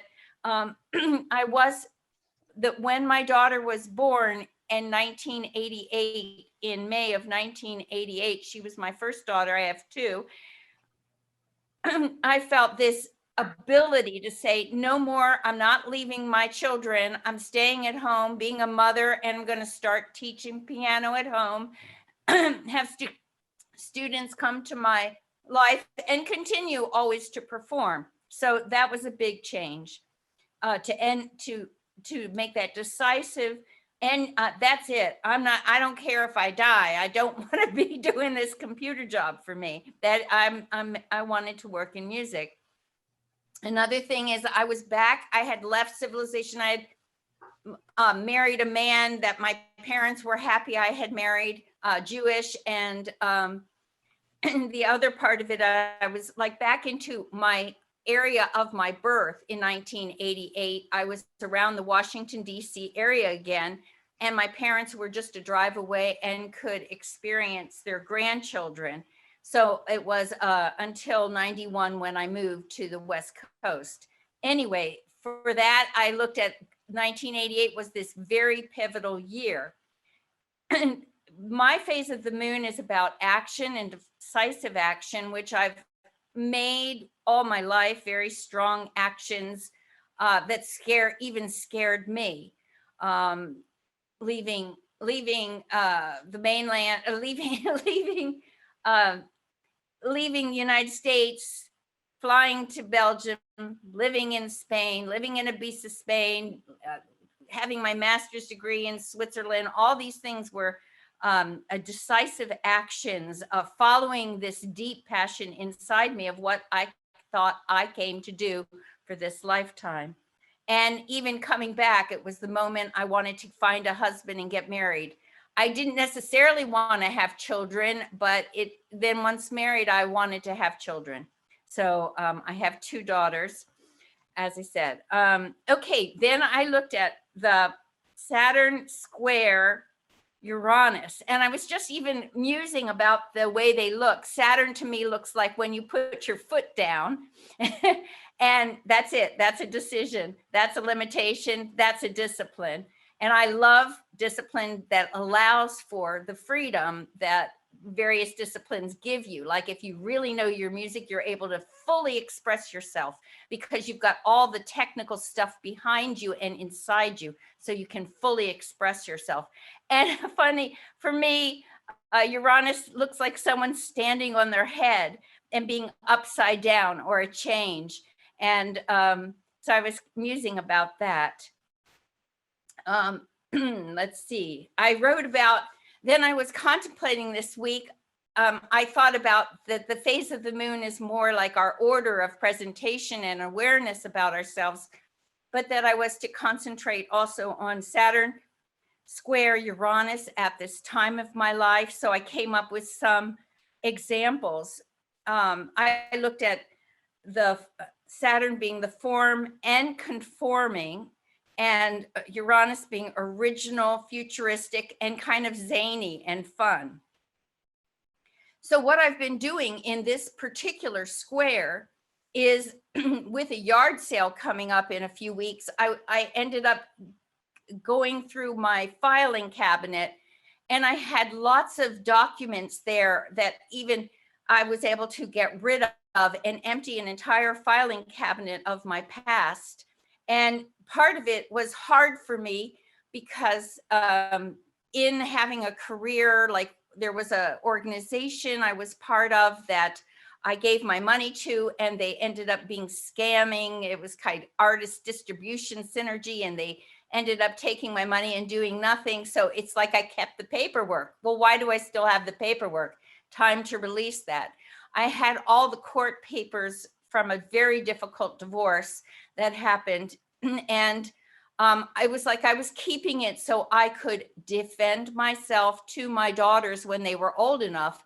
And that defending felt very Saturn, and like Uranus is let go of it. Just it's the past, let go of it. So I was able to throw a lot of the documentation of that I was one day going to defend myself, of how and why I had to do what I did, that were hard for the girls to understand. I was thinking about Saturn being slow growth, and right now I'm really working on meditation at a whole new level of discipline, and it's allowing me freedom of spirit, and I'm reaching certain kinds of states of consciousness I've always wanted to reach, but in many times I haven't been able to. It's so I feel very like that uranium freedom happening through the strong hours of meditation I do with a methodology now. I was thinking inside myself how I like being together with people. And I think of that as Saturn. I want to conform. I want to be part of a group. But sometimes when I'm part of a group, I get bored and I get feel like I'm wasting my time, that I could be creating like this juicy newness of expression. And then on the other hand, I really like being alone and having total freedom, but sometimes I get lonely and want to be with people. And so I looked at that as the square of Uranus and Saturn. Or let's see. Standing independent. Oh, and it's been a time too where I realized I hate confrontations. I don't like fighting.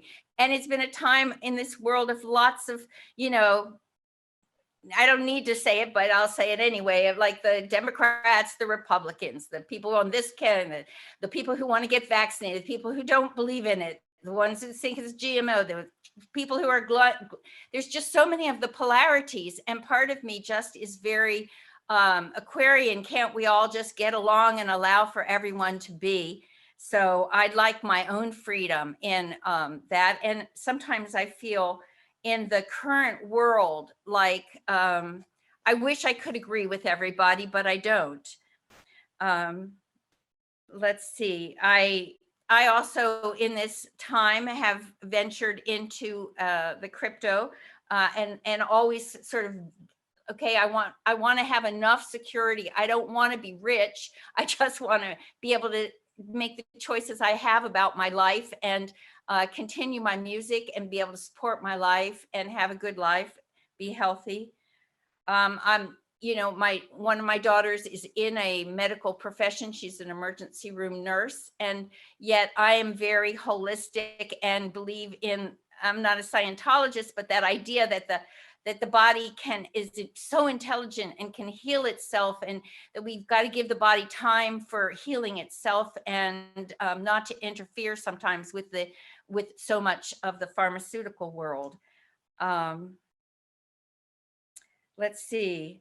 And the other thing is bridging astrology and music, and that feels like something new that that Stephen is working with me on, and that I'm going to start writing more compositions again about coming from a point of trying to understand a chart musically and seeing if I can invent and express someone's natal chart musically.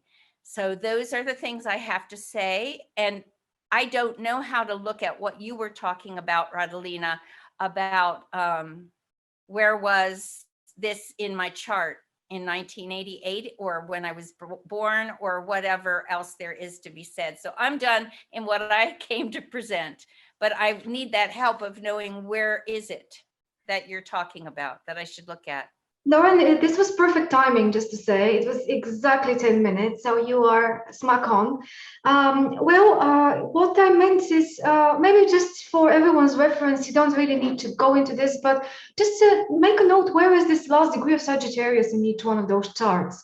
And in your chart, it's between they almost at the end of the 10th house, beginning of the 11th house. So 11th house is your answer. That's where the conjunction happened in 1988. And I think some of the things you mentioned in your story about choosing your direction, your profession, not wanting to deal with these, things that you weren't that interested in, but you wanted to dedicate yourself to your own dreams and vision, is a perfect example of how Saturn and Uranus worked for you at that time, I think. So, but what you mentioned, and this is another case yours, where the Sun and the Moon angle is almost the same as the Saturn-Uranus angle in the chart, and it's both to do with fighting with the external world. Now I want to give the word to James, because I don't want to overextend. We may be a little bit short of time for everyone to speak, but maybe we'll be okay. So James, maybe you would be the one that, if you want to make this distinction quickly for people, what's the first square against the second square, both in the lunation cycle and in Saturn and Uranus, because maybe that's not clear for everyone. Lauren and you are an example of first square between two planets. And Saturn and Uranus square today is the second one. So if you want, you can explain the difference a little bit. And then talk about your chart. I will share it in a second. Well, the first quarter square is basically one of crisis of action. The plant has grown, it's above the ground, and it's time to pull the weeds. Just make sure you don't pull the plant, kind of thing. You basically are in the situation where you have to decide, are you going to go through with this or not? Mm-hmm. The third quarter square is called the crisis of consciousness. From a symbolic, I would equate that kind of to like evaluating where you're at, and it's time to let go of the things that aren't working anymore. If you're working on a project, it's like, does this thing, whatever it is, add value to the project? Because if it doesn't add value to the project, if it's not necessary, then get rid of it. And, because it's time to get that project finished in preparation for the beginning of the next cycle. Very well said. Thank you so much for that. Yeah, I think that's very important because for everything that we look at as astrologers, when we look at aspects, people, I've noticed 99% of the cases don't make any distinction between first and second square between two bodies. And they're so, so different in meaning and everything. So because the first quarter square is part of the waxing or growing phase as the moon goes from new to full. And the third quarter square is part of the waning phase as the moon is getting smaller. So during that waxing phase, it's about expansion, about growing, about moving forward. And in the second half, in the waning phase, it's about contracting, consolidating, completing, and getting ready for the next cycle. Mm-hmm. Well, with this amazingly shaped chart that you have and all the planets in it, I thought you would be the best person to explain a concept, as you have this, many planets in Libra, the Virgo Sun, the Virgo Mercury, and yeah, very well explained. Thank you so much for this. Your chart is very interesting to me, just the form of it, the shape of it. I mean, you talk about whatever you want to talk about, but I wanted to show everyone this chart. Okay. So let's see. I was born right after the first quarter square, like about not even 3 degrees after. Saturn Uranus cycle is approaching the crescent. Let's see, 1988.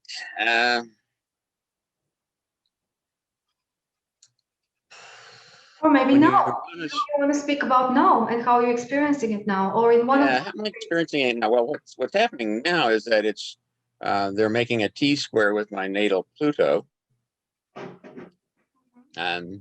Yeah, and it's let's see, second and fifth. What about, James, if you don't mind me asking, I thought it may be interesting.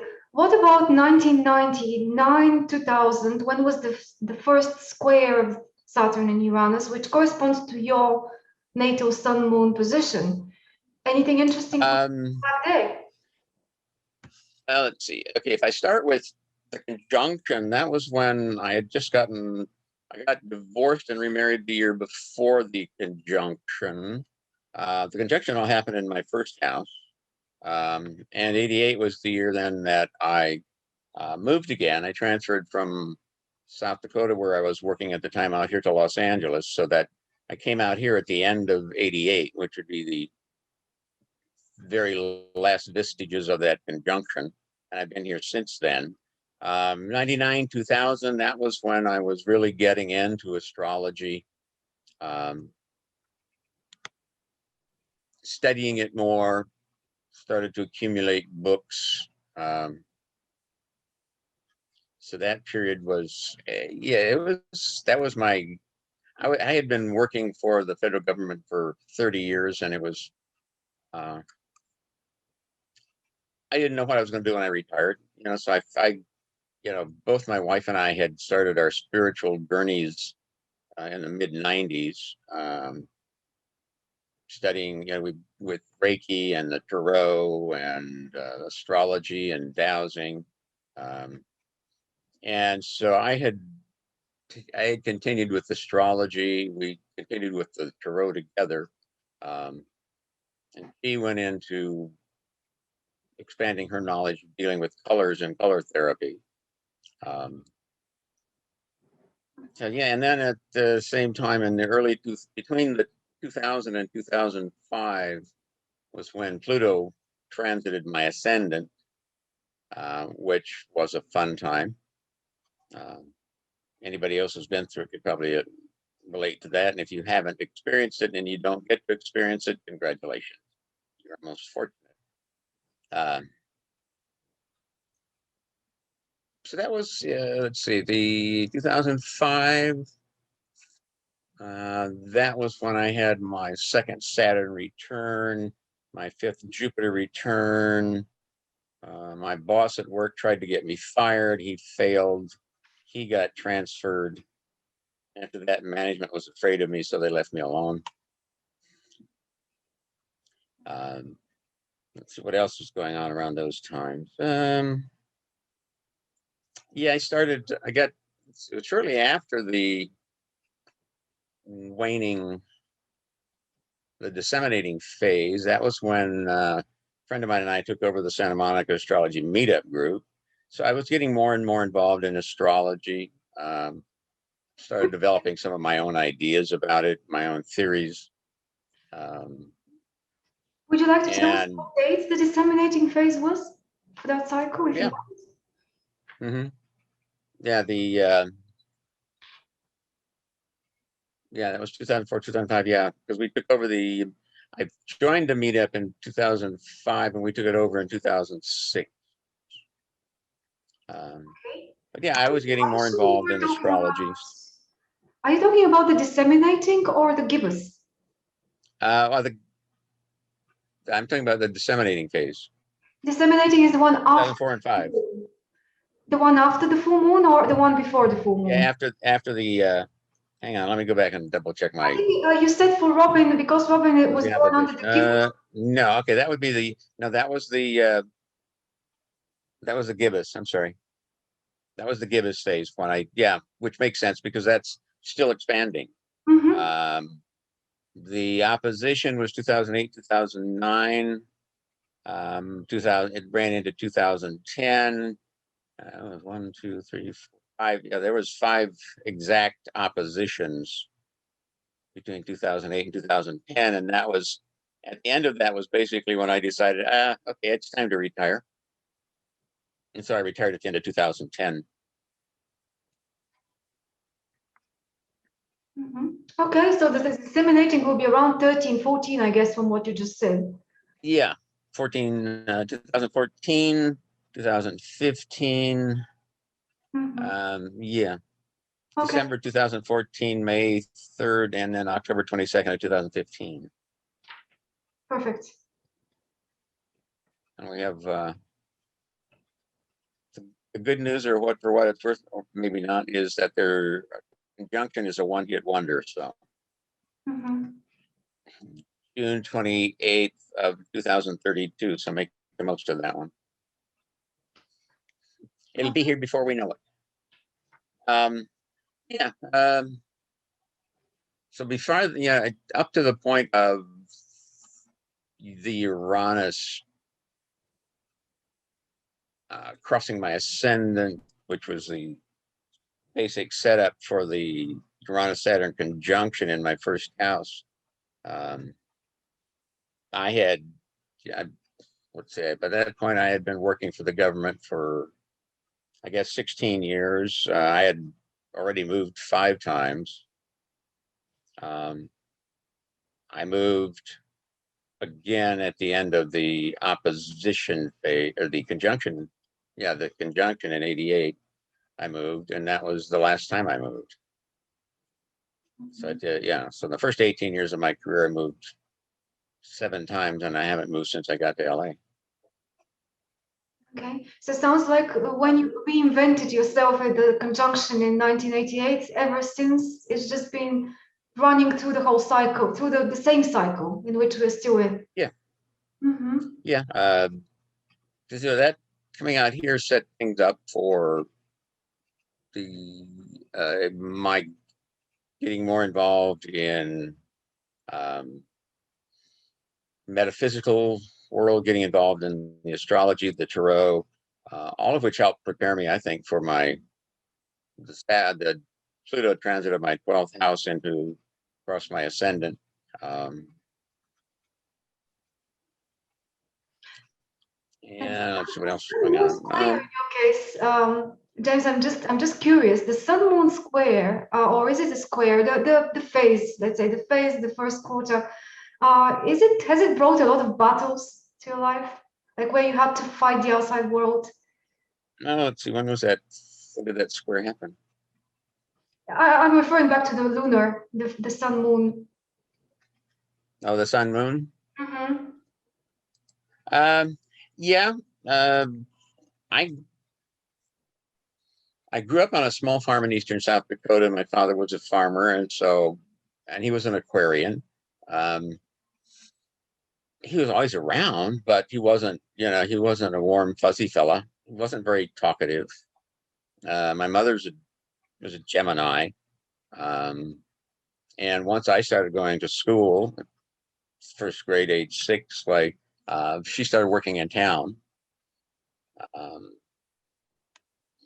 And so she was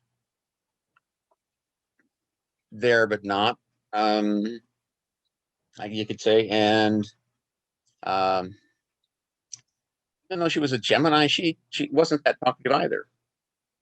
Mm-hmm. There are such cases. I had two older brothers, so I had a lot of time by myself, playing alone, creating alone, my mind just going. I went to a little one-room country schoolhouse.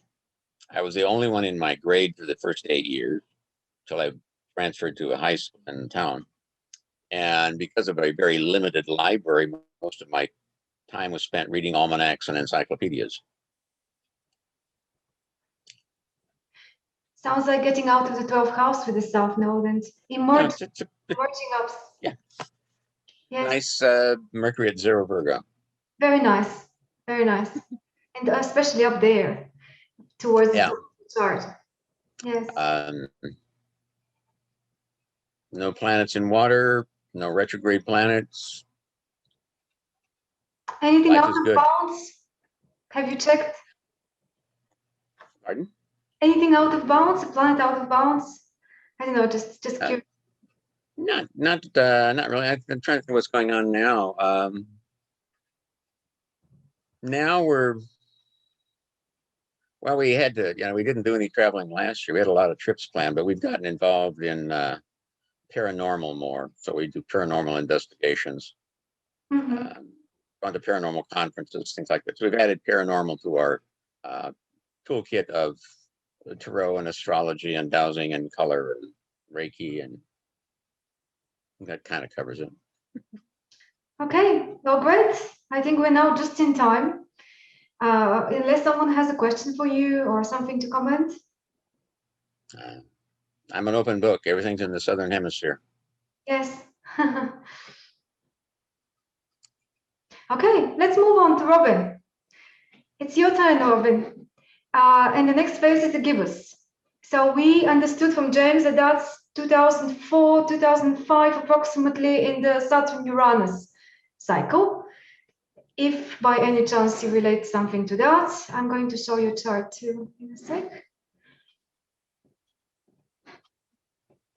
Here we go.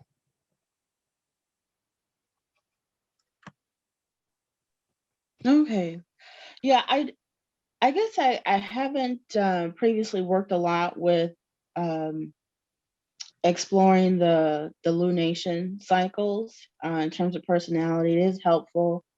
I definitely can see where it would come in handy with understanding more about the nodal story, which is important for me. So yeah, I'm finding this useful. I'm finding it helpful.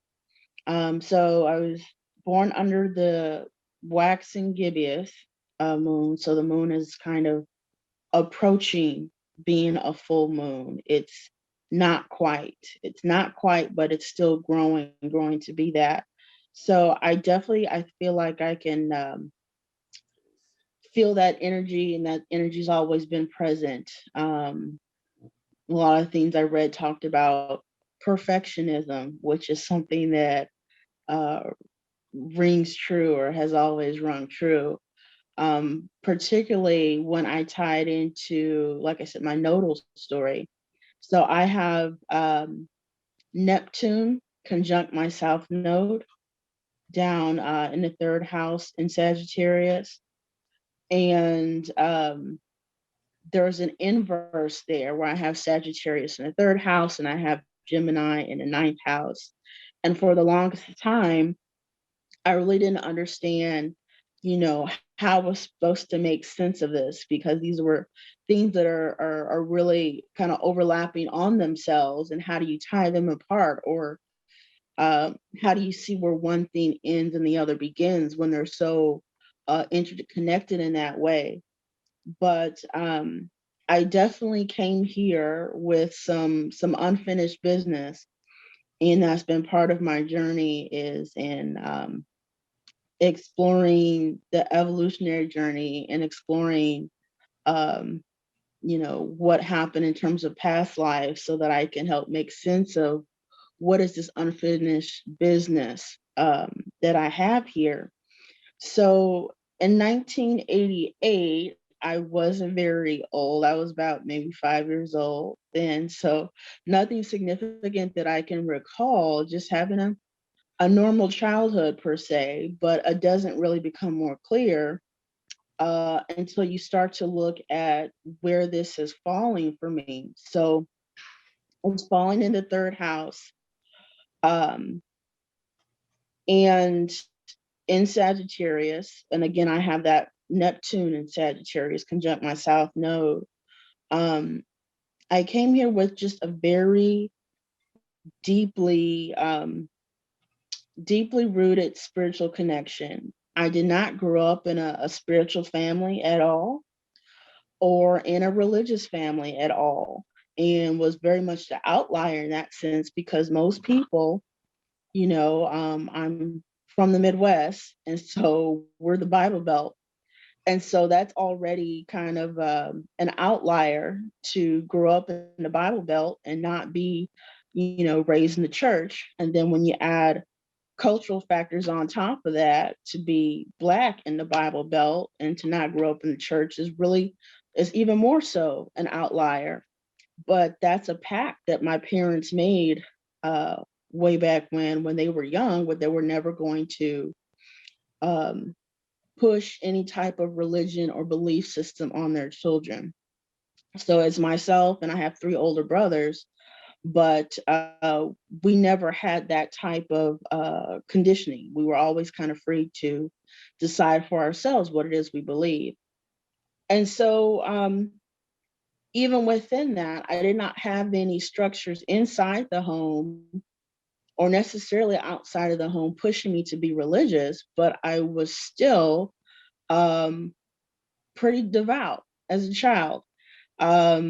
Wherever I did come in contact with anyone who had anything to do with spirituality or religion, I kind of geared towards it. So picture that as the 1988 conjunction, just the fact that there's this child who is magically religious and spiritual, and not necessarily having a reason to be so.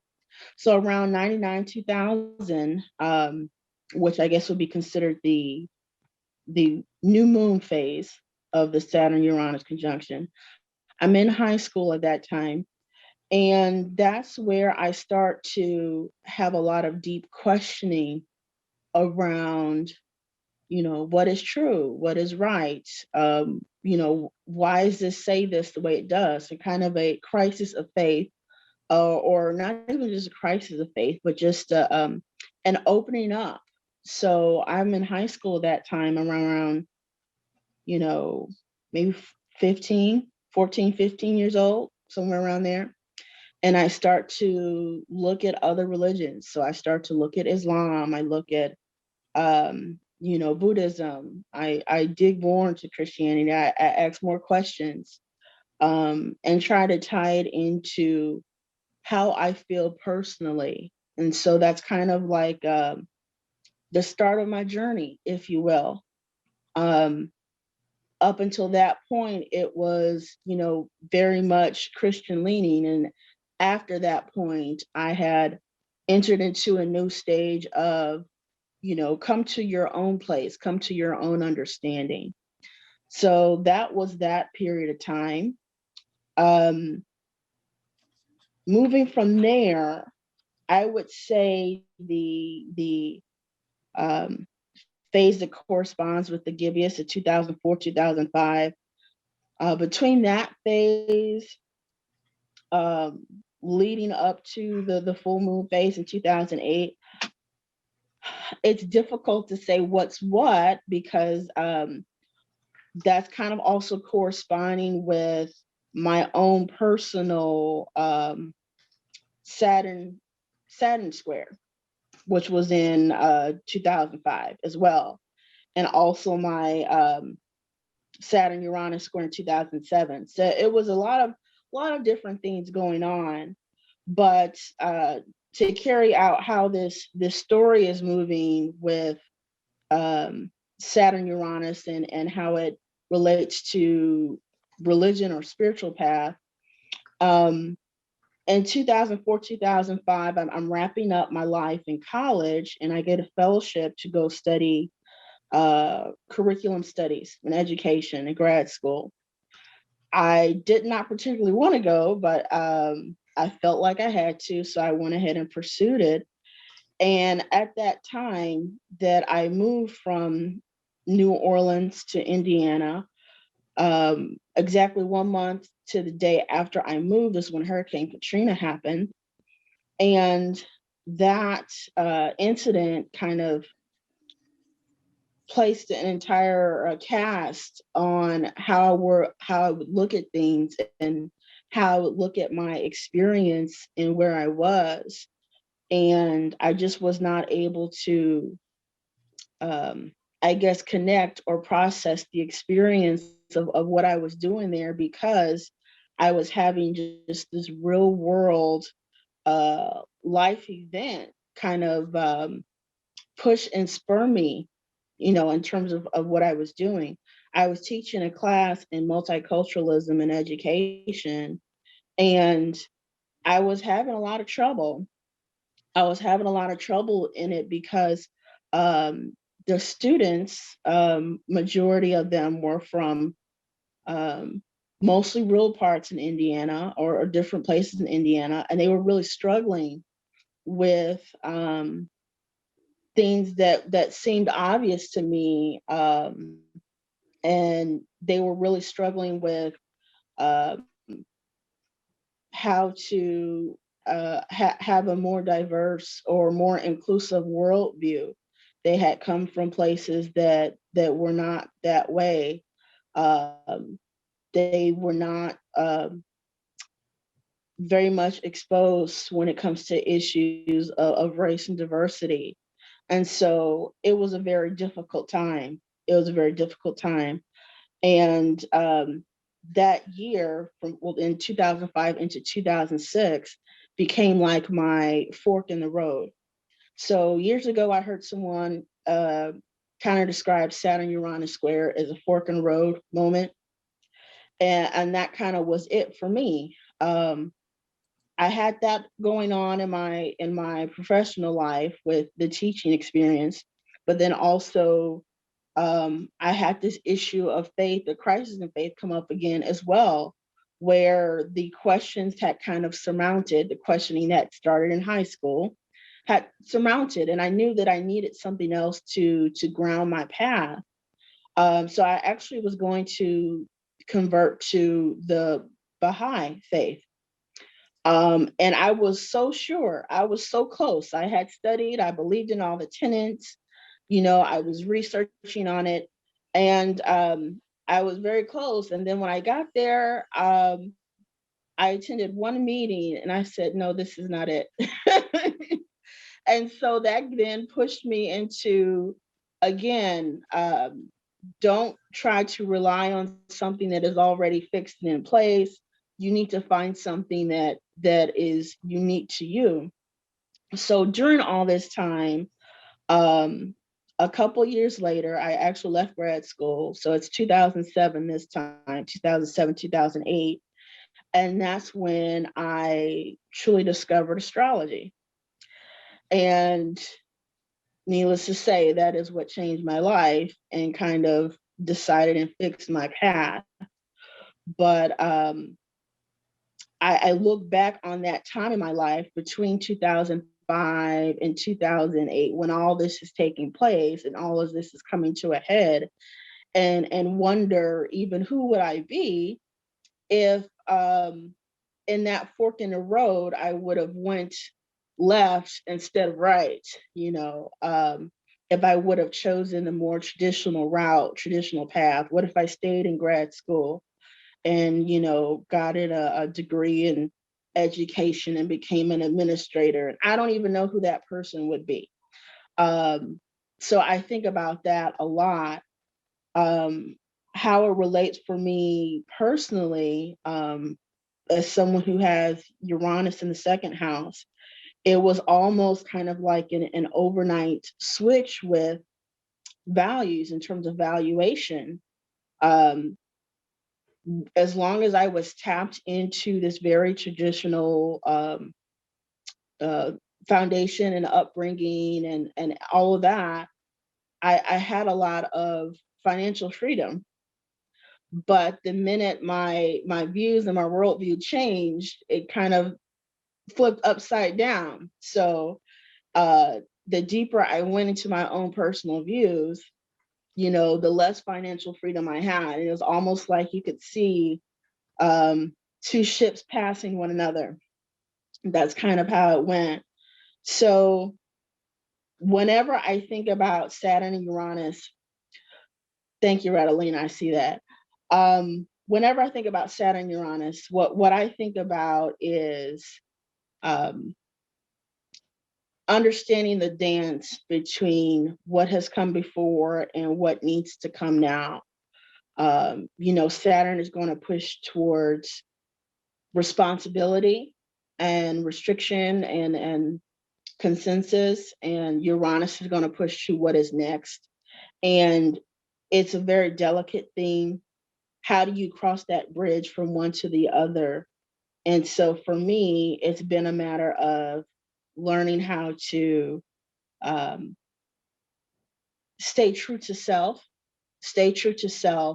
while still navigating all the responsibilities of the current consensus world that we're in. So yeah, that's how I feel about it. Robin, I must say I'm very impressed by the way you express yourself. You really have a way for words, and this North Node in Gemini is really something that you not only have seriously thought about in your own time, and you have deciphered it, I think. Everything that I was thinking while you said in the beginning, how do I understand, the difference of the nodes and how I balance the nodes? I think you've understood it because you just explained it to us. This authentic research for authenticity of beliefs, of choice, of work, of everything. And you discovered astrology on the opposition of the cycle, which is great. I mean, this is so fitting. And I really am impressed by the way do you practice professionally? I've never asked before. Well, that's the other fun part of this. Today, I guess, marks the Uranus is on my vertex. And this again, obviously the first time in my life that Uranus or pretty much any planet that I can think of is crossing my vertex. Or for a while, for a long time. So I'm just now kind of becoming public, and I've been practicing some kind of privately since 2018, and I'm just now literally putting myself out there to practice more. I finally kind of have the inner authority to feel like I can actually help people. I've been doing it behind the scenes, but I'm finally at that stage to be able to say, yes, I can do this.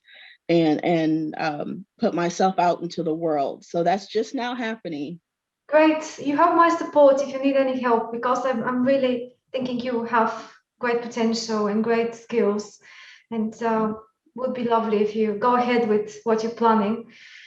And I was just thinking, before I pass on to the next person, I was just thinking something about this gibbous phase under which you were born. To me, this is this moment before the revelation. You know, there was struggle in the previous phase, and then there was this push for almost discovering something, but it's not discovered yet. It will be discovered at the full moon stage. It will be clear by that point. But now you're in this anticipatory.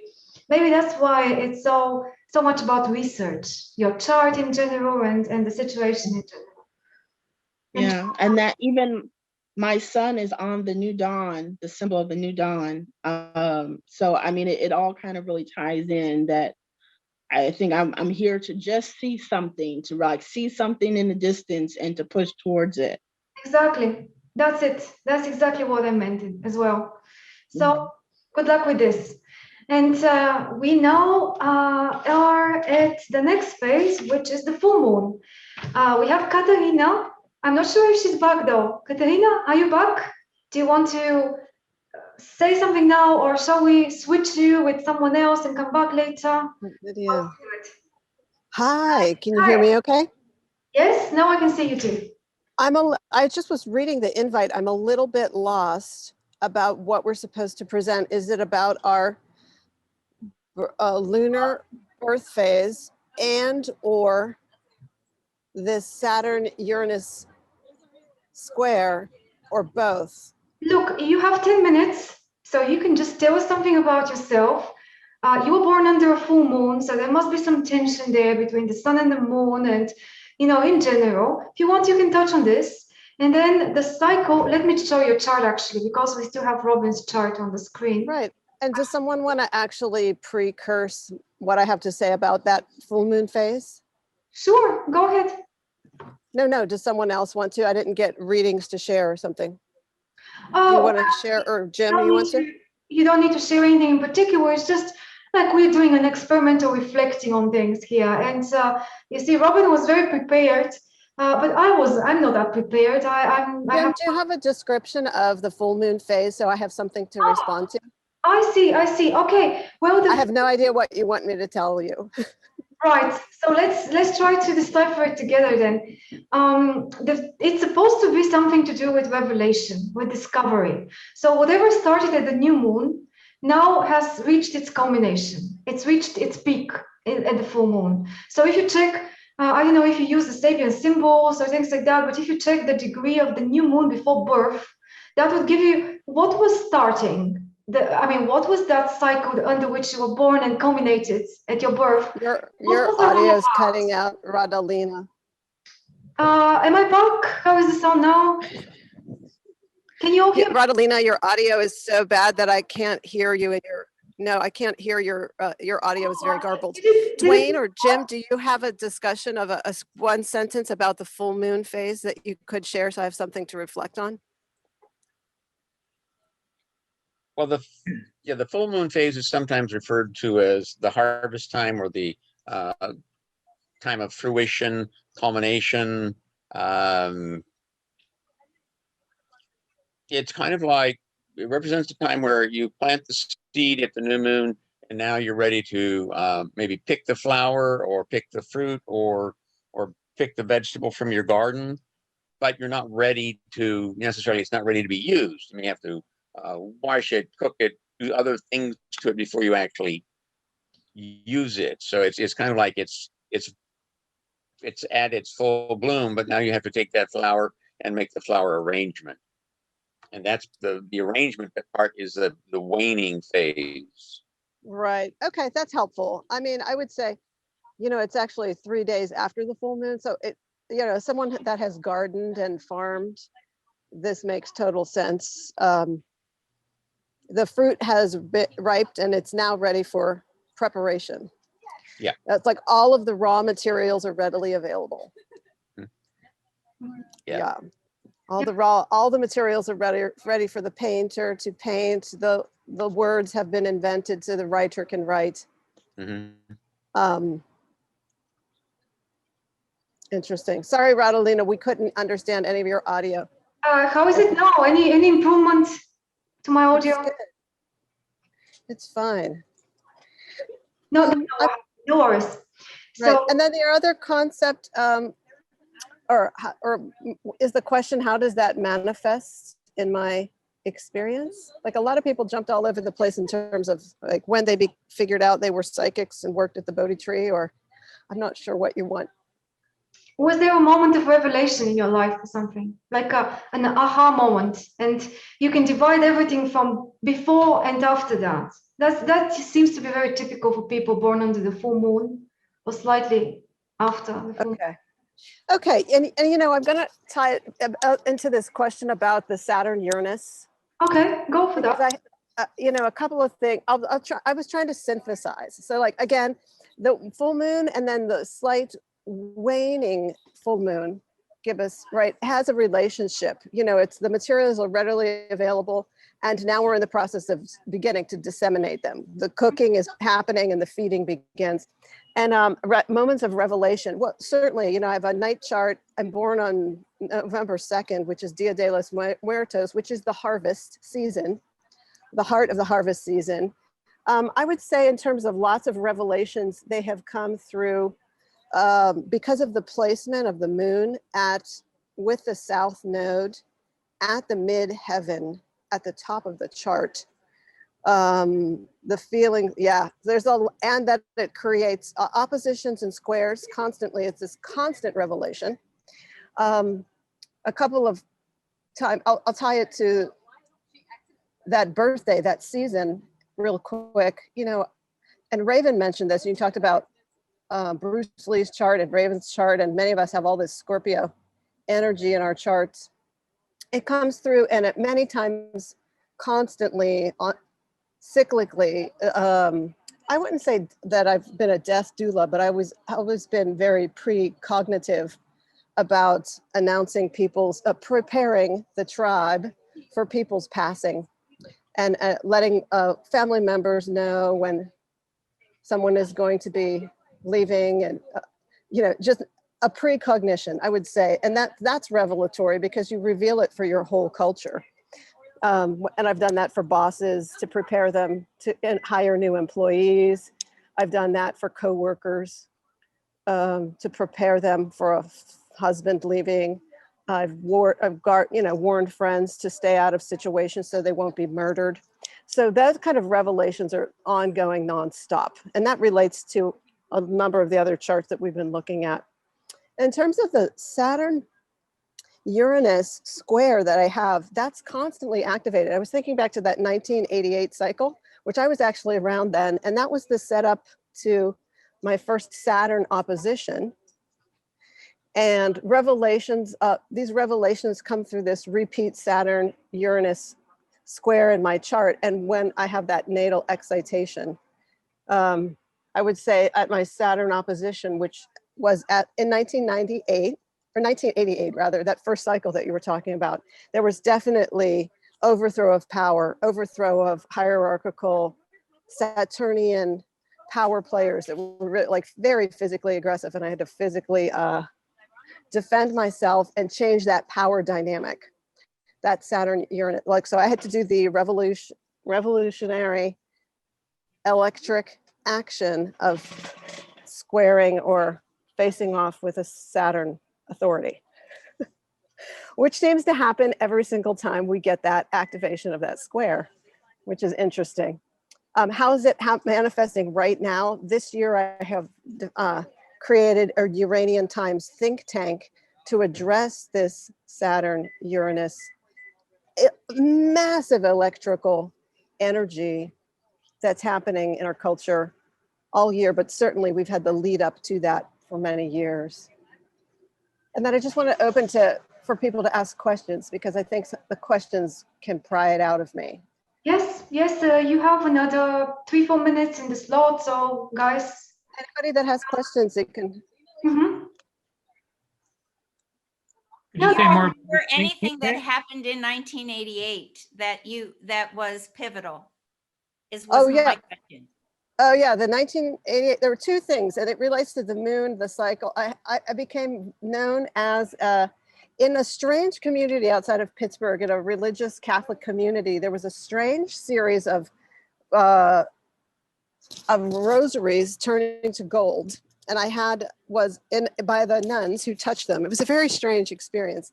And I was selected as one of the children to go pray at church for the whole church community with a rosary as a kind of test factor to see if my rosary would turn to gold through a devotional prayer. And I understood that it had nothing to do with the Madonna, the Catholic Church, but one's own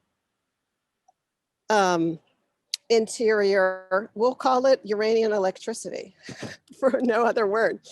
And that did occur. And so I had very early on I had the reputation, garnered the reputation of being the neighborhood witch, the community witch. And then, as I mentioned earlier in conversation, at age 14, at that Uranus Saturn excitation from my chart at my first Saturn opposition at age 14, I had to physically overthrow someone, and physical.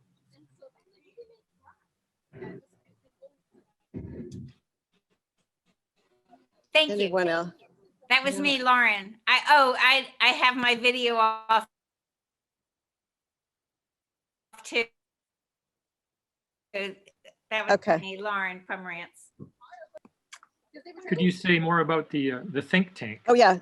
Even Oh, if yeah, Dwayne, you would totally dig this. This is right up your alley. This year, in response, okay, so the Saturn Uranus square, active in my chart, constantly humming, right? I decided to found an astrological pragmatic think tank that was non-hierarchical, non-Saturnian, non-linear salon that would get to intellectuals, including astrologers, together to come up with pragmatic solutions for these Uranian strange times that we're in. We've never had these climate change, hierarchical structure meltdown, with good reason. And I just I founded this online, and I got an ESAR grant for it. It's called Uranian Times Think Tank. And I have a Facebook page, which you can ask for membership, and a Instagram page. And it's really an intellectual salon of small conversation. So 2, 3, 4 intellectuals get together and share pragmatic solutions to make life more of through a round table discussion that's intergenerational, intercultural, and intergenerational, intercultural, that's in direct response to the extremely hierarchical, patriarchal, white, astrological hierarchies, organizations that exist at present.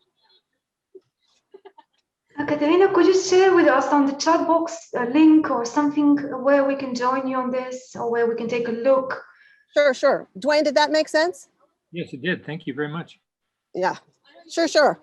Yeah, that would be great if we can take a look at this. We'll do. All right. That was very interesting. Any other questions from someone?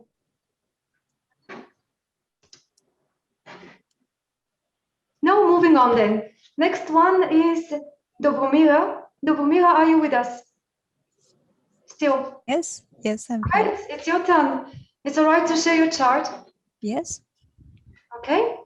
I think I will be quite quick though, because for the first, for the conjunction of Uranus and Saturn, I have been like 4 years old, and I don't remember much, except for then was the beginning of the end of the Soviet era here, and there were major shifts globally for us. But for me personally, I didn't feel it that much. This conjunction was the conjunct my Neptune and in trine to my Sun and Mercury. So it was definitely nothing nothing shocking or memorable. also the next square that happened 1999, I don't have recollection of the events back then, but I was a student and I was more or less sheltered from what was happening around me. What I remember more clearly was the next one, the opposition in 2008, where was the global financial crisis. Then I didn't have exact conjunctions or other aspects to my planets again, but this happened in my first and seventh house. And back then there were kind of turbulence in the relations of friends and groups, and I was leaving the university. I had some relationships that failed due to economic reasons. My boyfriend back then lived very far away, and we both couldn't afford to travel to see each other. Also, there was other financial trouble that kept me split from friends, and eventually I moved back to my home city to cut on some of the expenses. So this one, although didn't have exact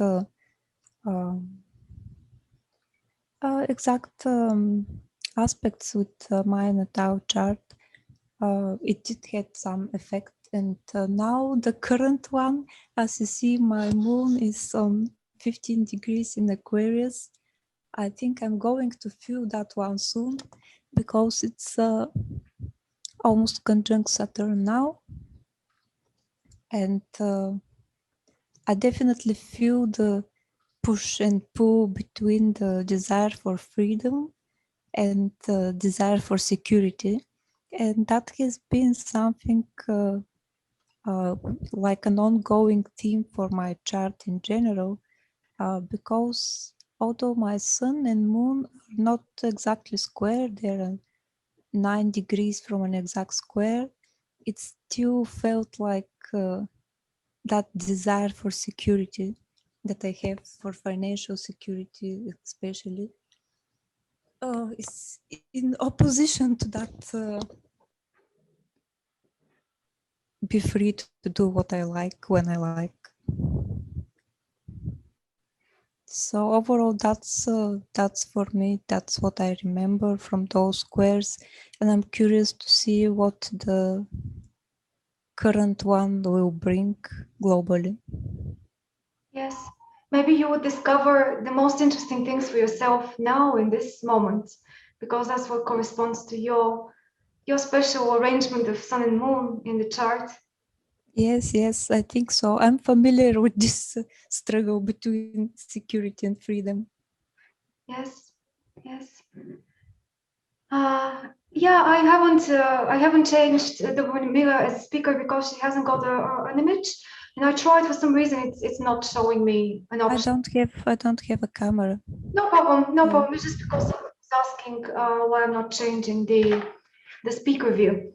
But now we have a couple more minutes. So if you guys want to ask the Mira something or comment on the chart, you see here we've got the moment just before the conjunction. 84, well, not exactly, but it's close to the beginning of that cycle. So you were born in the more towards the balsamic stage of Saturn Uranus. What about this Uranus on the MC? I find this very interesting. Well, I can say maybe it's manifestation. It's in the choice of profession. Maybe I'm a developer, a software developer. At the moment, I'm more of a consultant, but kind of doing both, consulting in the field. So that could be it. And it's on some places it's unusual for still, sadly, it's unusual for a woman to be in that field, especially in the smaller cities. So that might appear strange, but I hope that with time it will become more common. Yes. I just And noticed. Deborah, Yeah, I was just going to ask, when you were 4 years old, was there any event that happened? When I was 4 years old, my mother was pregnant with my brother, and he was born when I was already 5. So exactly when I was 4 years old, nothing much was happening. All that happened was on the next year. But also this conjunction, I think it's not a one-time event. As we see, it happens several times, like 3 times now, over the course of several months. So I suppose that what happened in the next year could also be the effects of this conjunction. Mhm. That's right. I just noticed that you have your moon in 15 Aquarius, where Dwayne has his sun. Oh, that's my favorite people there, those born in the beginning of February. I have a weak spot for them, along with the ones with the Leo moons in the early degrees of Leo, because the shape of my chart is considered a cup, or I don't know what kind of other vessel, but it's half full and half empty. I'm dismissing the notes. And then this part of Leo, I've noticed that I'm quite attracted to people who have some placement, some major placement there too. And what I missed maybe saying was that in 2008, along with all those changes that were happening in the partnerships and friendships and relationships, I started studying astrology then, with the intention of delving into synastry more, but I had to learn the other parts of it as well to be able to reach the synastry properly. So that's something good went happened from that since then. Okay. Thanks a lot for sharing all this with us. We have I think we have another 2 people left. And even though we are approaching the end of the normal session, I suggest we stay a little longer, because if we take another 20 minutes, we will be able to hear from everybody. If you guys need to go, you can go. But I suggest whoever wants to stay, let's stay a little longer, so we give a chance to Mango and Matthew to speak too. Is that all right? Good. Yes, good. Thank you. Well, Mango, you're coming next. Can I share the chart? Yes, you can show my chart. Perfect. Okay. Oh, I was going to say that is, I'm just noticing you use it, Reggio Montana's house system. Yes, I do. That's my thing. But oh yeah, it's just my thing. I'm Yeah. a little different from what you used to. Yeah, that's fine. Okay, so I just have like all these scribbles, and I didn't have a clear idea of what I was supposed anyway. No problem. So let's see. Well, I guess I'll just note that obviously I'm very balsamic. I was also born during an annular solar eclipse, and with the south node there. So there are so many things in my chart that kind of feed that balsamia. But I do notice, since you were talking about, comparing the moon phase with the Saturn Uranus phase, that, well, my moon phase is balsamic, my Saturn Uranus is approaching fullness in opposition. And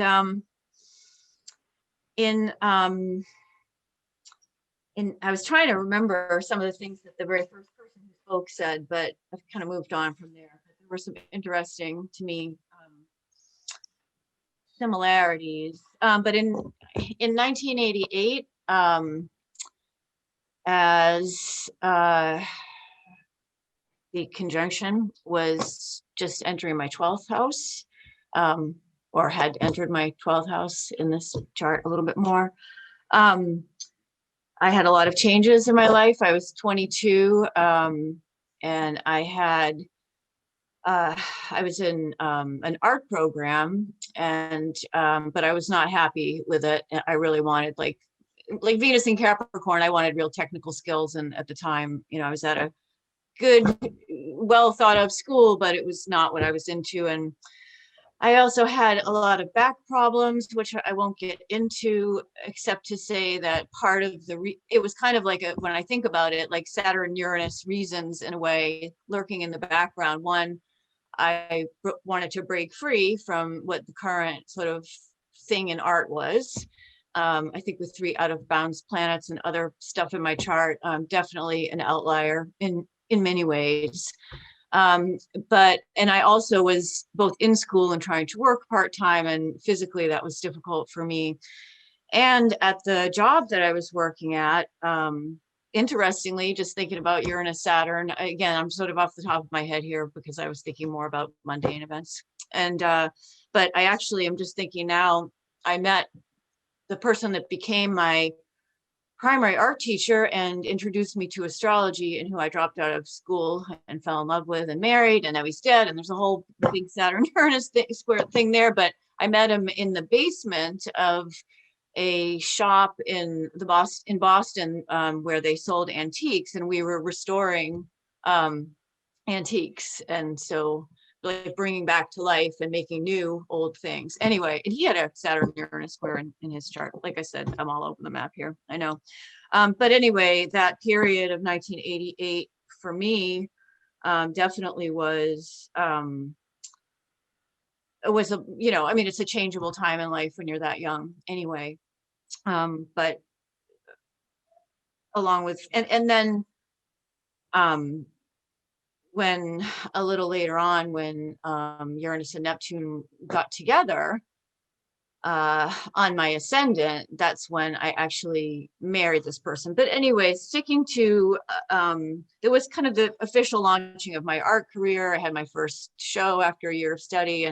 But like I say, he also introduced me to astrology. And I came from a background, I was always kind of not knowing what it was, but I, as my husband used to say to me all the time, like, yeah, or he'd say to people about me, oh, she has one foot in this world and one somewhere else, you know. But I grew up in a very kind of superficially traditional, kind of like a upper middle class Boston suburban, you know, Ivy League parents type of background. And I was, like I say, it was just you can see in my chart, my nature with the moon Neptune there, you know, already was like perceiving things that, you know, I was trying to cope with contained within myself and my reality. But whenever I asked questions about, you know, the non-material world, whether my family was also like really not just non-religious, but kind of anti-religious.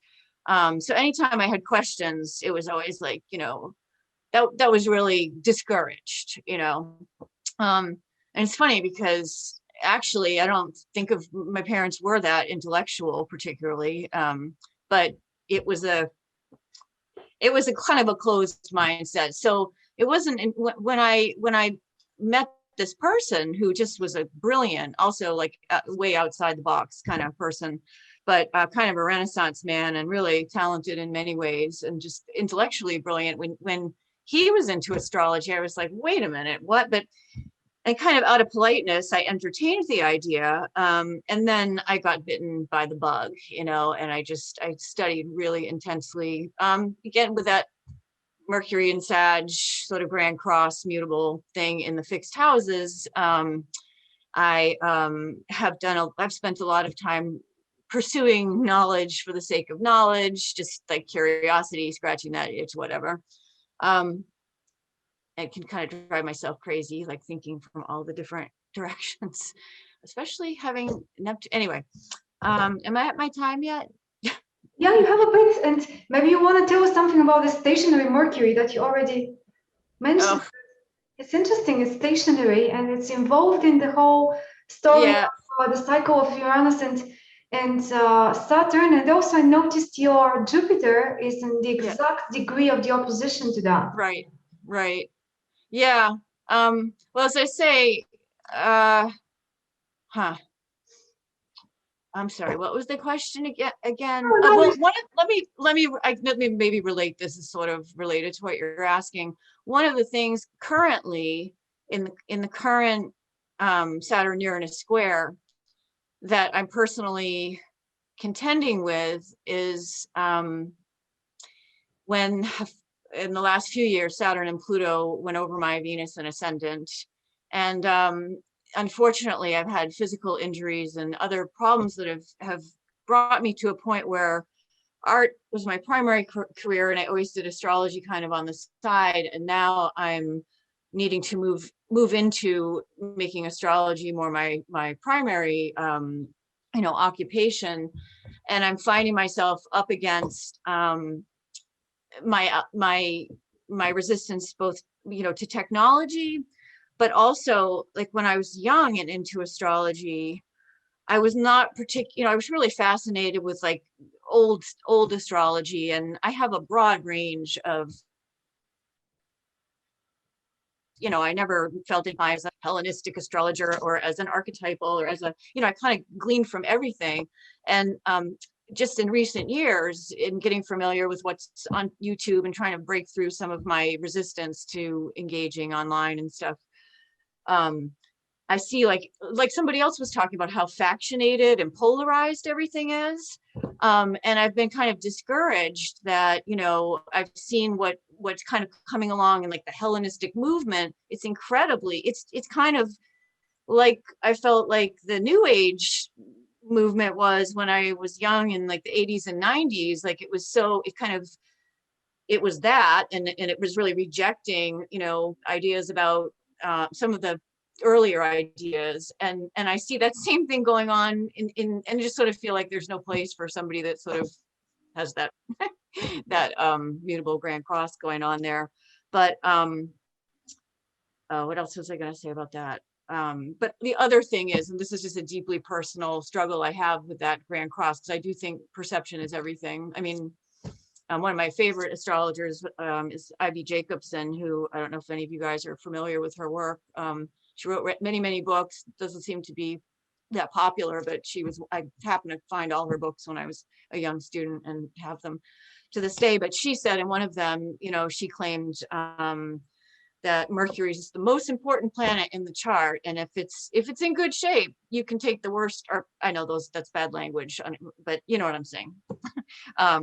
You can take the most challenging configurations and work them out, or but if Mercury is not well off in the chart, that's problematic. And as I say, I read that as a young astrologer, having lived 35 years of life. I think that's true. And one of the things I'm really struggling with is wanting somehow to either change or accept what I think in astrology, including the current Hellenistic, rebirth, is not acceptable, which is honestly a pretty, at least for myself, fatalistic experience. And I say fatalistic in the sense that I don't think at all that means you're not supposed to fully put your effort 100% into your life. But to me, to understand astrology and kind of throw out the fate part, like, oh, but I can change. Yeah. So that's just my, maybe I shouldn't be saying that if this is going to be on YouTube, but that's one of my personal struggles, that I think my Sagittarius, and then couched between that Scorpio and Capricorn, really wants to break free. It has that innate optimism, but it's somewhat bound by Capricorn and Scorpio. And so I think about the Saturn Uranus square, and especially as I increase my own practice, and I don't look at my clients' charts that way, and nobody really ever even asks about that question. So but anyway, I don't know if you can make any sense of that kind of trail. You're not alone in a lot of the things that you mentioned. You are either annoyed by, or you're just wondering why. I think there is an alternative, obviously, and we're trying to create a little bit of an island of that alternative here. But there is so Yeah. much more out there, and I'm a bit prejudiced here with this, but I think Dane Rudhyar's work will probably give you this alternative. If you already, maybe you already know it. I know some of it. You know, I have a few of his books. As I say, my collection is very wide-reaching, and I never settled on like this is my absolute philosophy. In fact, one of the things about that Mercury in the mutable Grand Cross is that I don't know, and I don't know. I know. I mean, I know that I don't know, and it's another issue I am just amazed with in the current tenor of things. Like people are so sure. I'm not saying I'm not opinionated, but I'm amazed whether it is the vaccination issue or whether it's whatever it is, like people are so sure that they, you know, and I think that's belief maybe versus, you know, that's the Gemini Sag polarity thing. Exactly, the Gemini Sag polarity. I think Katerina wanted to ask you something or just comment on something. Yeah, I was going to say, can you hear me? Yeah. Yeah. Okay, great. You know, I think I'm celebrating also teaching for 30 years, teaching creativity, and some of that full moon ripe material has been to create dance, art, music, theater, performance, you know, cosmography, and also really cut through the limiting beliefs, all of which you've just mentioned. And I think thinking the reframe very quickly is certainly the key to the reframing those negative beliefs and looking at those seemingly challenging, detrimental experiences, placements, aspects, whatever they are, as your gold, as your superpowers, and to bring those beliefs to the conscious, which you just did. You named all the limiting beliefs about those aspects, which are really your superpowers. And once you step over that hurdle, that's where the Garden of Eden is, you know, like whether it's your belief about technology is difficult or that this and that aspect is detrimental. I just think, I don't know, Dwayne, can you know, plunge in, live life to the fullest, you know. Crash through the beliefs. But I do, one the thing, yeah. I do think experience though is also informs belief, you know? And I have led the life of a balsamic Capricorn rising person, you know, so, but on the other hand, I mean, one of the reasons I chose to do this today on the day, you know, I've sort of been casting about trying to, because I've never connected with anybody except clients and my husband around astrology. I don't have any friends that are into astrology, you know, so one of my things to honor the square today actually is part of why I chose to participate in this conversation. Yeah, and I think also you're approaching that Saturn return again, right? Yeah, you got that right. Right. And so what happens then? Your authority versus their authority. You're in charge versus they're in charge. My power, your power, their power. Right. Wow. You could take the reins of the chariot anytime you want to. Really.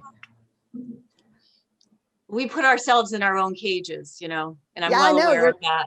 Yeah. Well aware. Yeah. And I'm telling it also from experience of having to break free from so many. Yeah. Of every kind, for sure.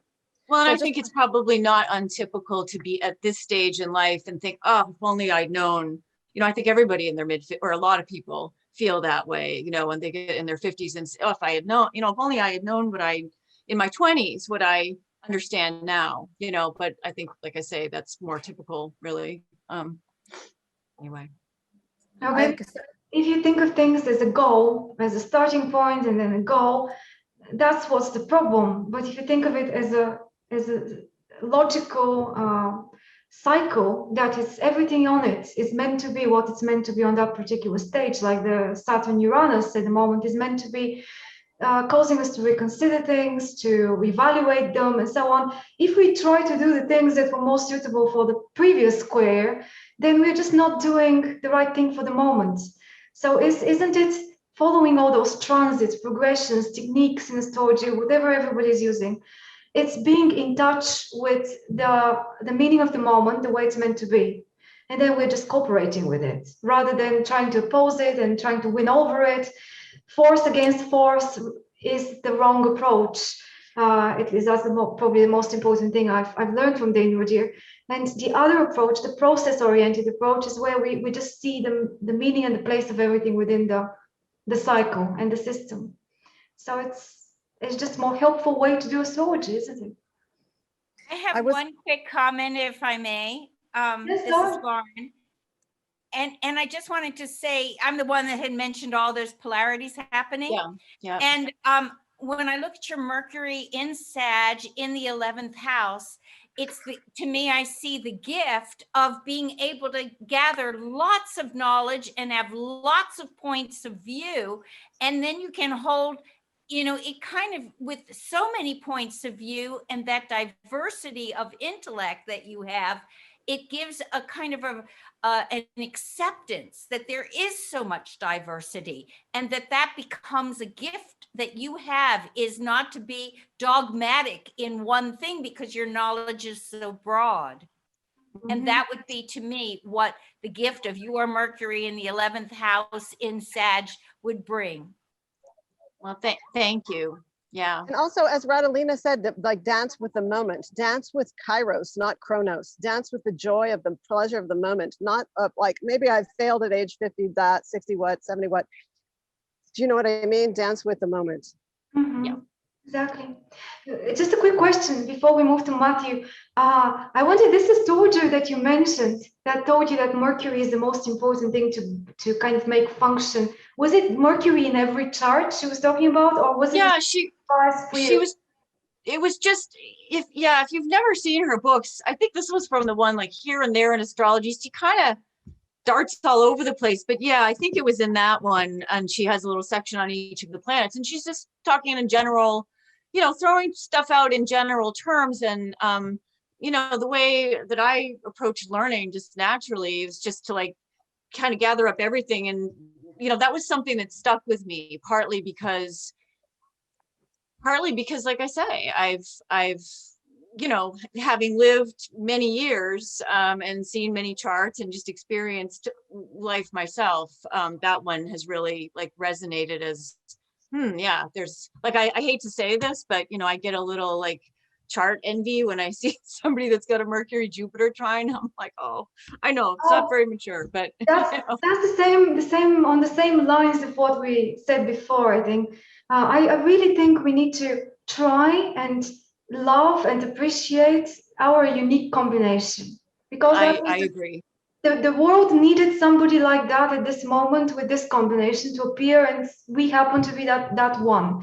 And there is no chart better than the other, easier or harder or anything like that. It's just like a fingerprint, isn't it? So your one is, I like it. I love it. I don't see any problem with it. I want that Mercury. Not that I don't like mine, but this Mercury is really, really powerful.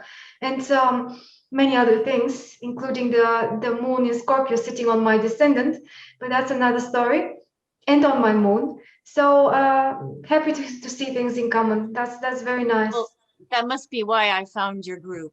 Maybe. Well, I was telling a friend today over coffee in the morning that she's also starting into astrology, and was asking just several general things, general advice. And I said, look, leave it for consultations and for people that come your way. I think the best way is to just leave whoever resonates with you to find you. You make yourself available out there. You say, I'm here, I exist, I'm available, I can be there for you if you decide to call, but never kind of chase for a particular number of people or something like this randomly, because eventually those that are for you, they will find you, and there will be lots of coincidences in the charts between you and them, or things that resonate. So you would be the best, the one in the best position to help them or to advise them. And it's so subjective at the same time. So, yeah. But no one's gonna find you if you're hiding out. So exactly. Here I am. Anyway, thank you very much for this opportunity and for what you're doing. We have we have one more person. I'm not sure whether you would like to participate, Matthew. I didn't ask you because you signed up with us at the last moment. Just before we started. Do you want to take part? I've got the chart ready. Shall I show it? I have a few things to say. Good. I'm pleased to hear. Let me switch the charts then.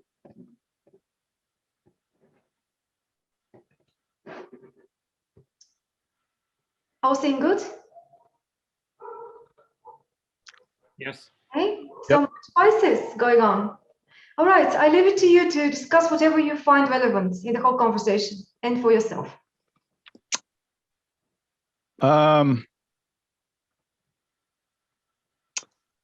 I'll delineate my chart a little bit. Well, first of all, being the last one and seeing the synastry amongst everyone's charts, it's pretty clear in this group. That was pretty impressive. So thank you for having me, and it's a pleasure to be here.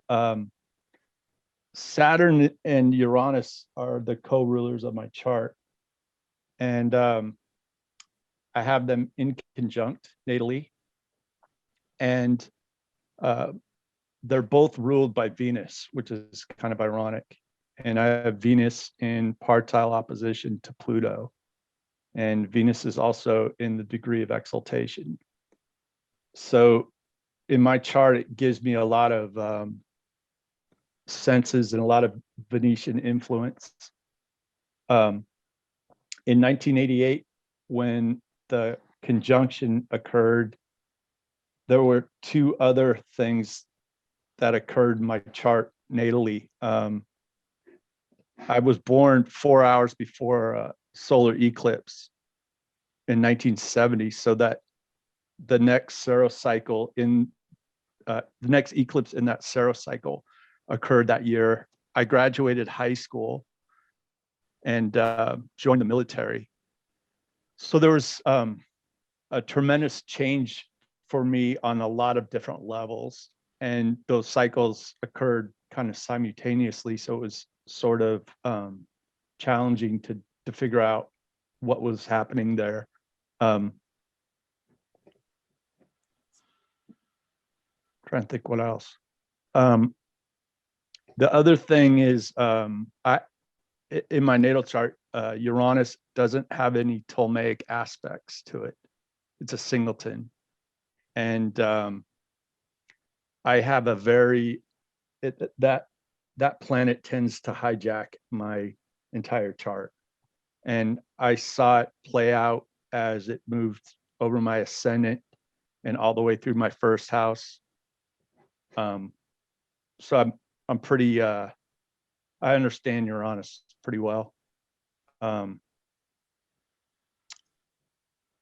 last thing I would say about my chart is with the stellium and all the personal planets in the same sign, the other planets actually just sort of work as modifiers, like Neptune squaring in Jupiter, or squaring in Sagittarius, or Jupiter in Scorpio is in trine.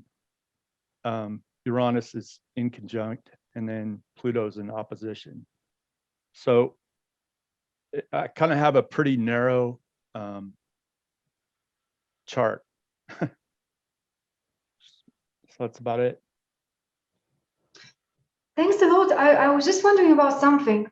Your Mars Saturn conjunction in Taurus is, if I'm not mistaken, that creates the top of a yacht with Neptune and Uranus on the other side. And considering that in this cycle of Uranus and Saturn, we had this play with Taurus. So Taurus appeared back in the first square. Taurus was the sign of Saturn. Now on the second square, Taurus is the sign of Uranus. So I wonder if any of this cycle you've noticed is triggering your yacht there in the second house in Taurus, if that makes sense. I haven't noticed anything yet, but we'll see. All right, something to consider for some time. Yeah, thank you. Maybe that brings back to the Venusian emphasis. I think maybe those two planets are more important than it appears on the first glance in the chart, but that's just a quick thought. there was something else that was said in a specific example. So in the late woman that went before me, she was talking about the situation of planets and how if they're in detriment or fall or weakened, that they can manifest good things. And for me personally, that Mars is either in the second house by Placidus or fourth house by whole sign. So it's in either double detriment or detriment in fall. And what I've noticed with that, and it's conjunct Saturn, and what's happening is, I mean, I'm 51, but physically I'm not deteriorating the same way. And it's in Taurus, so it's going slow. So, I mean, I guess it goes to the point that energy that looks on the chart to be troubled can have manifestations that are very, very positive or an atypical maybe. Yes. Not just can, but they always is a two-sided thing. It's just what we try to concentrate on. We sometimes in the past had a meeting about aspects and dignitaries.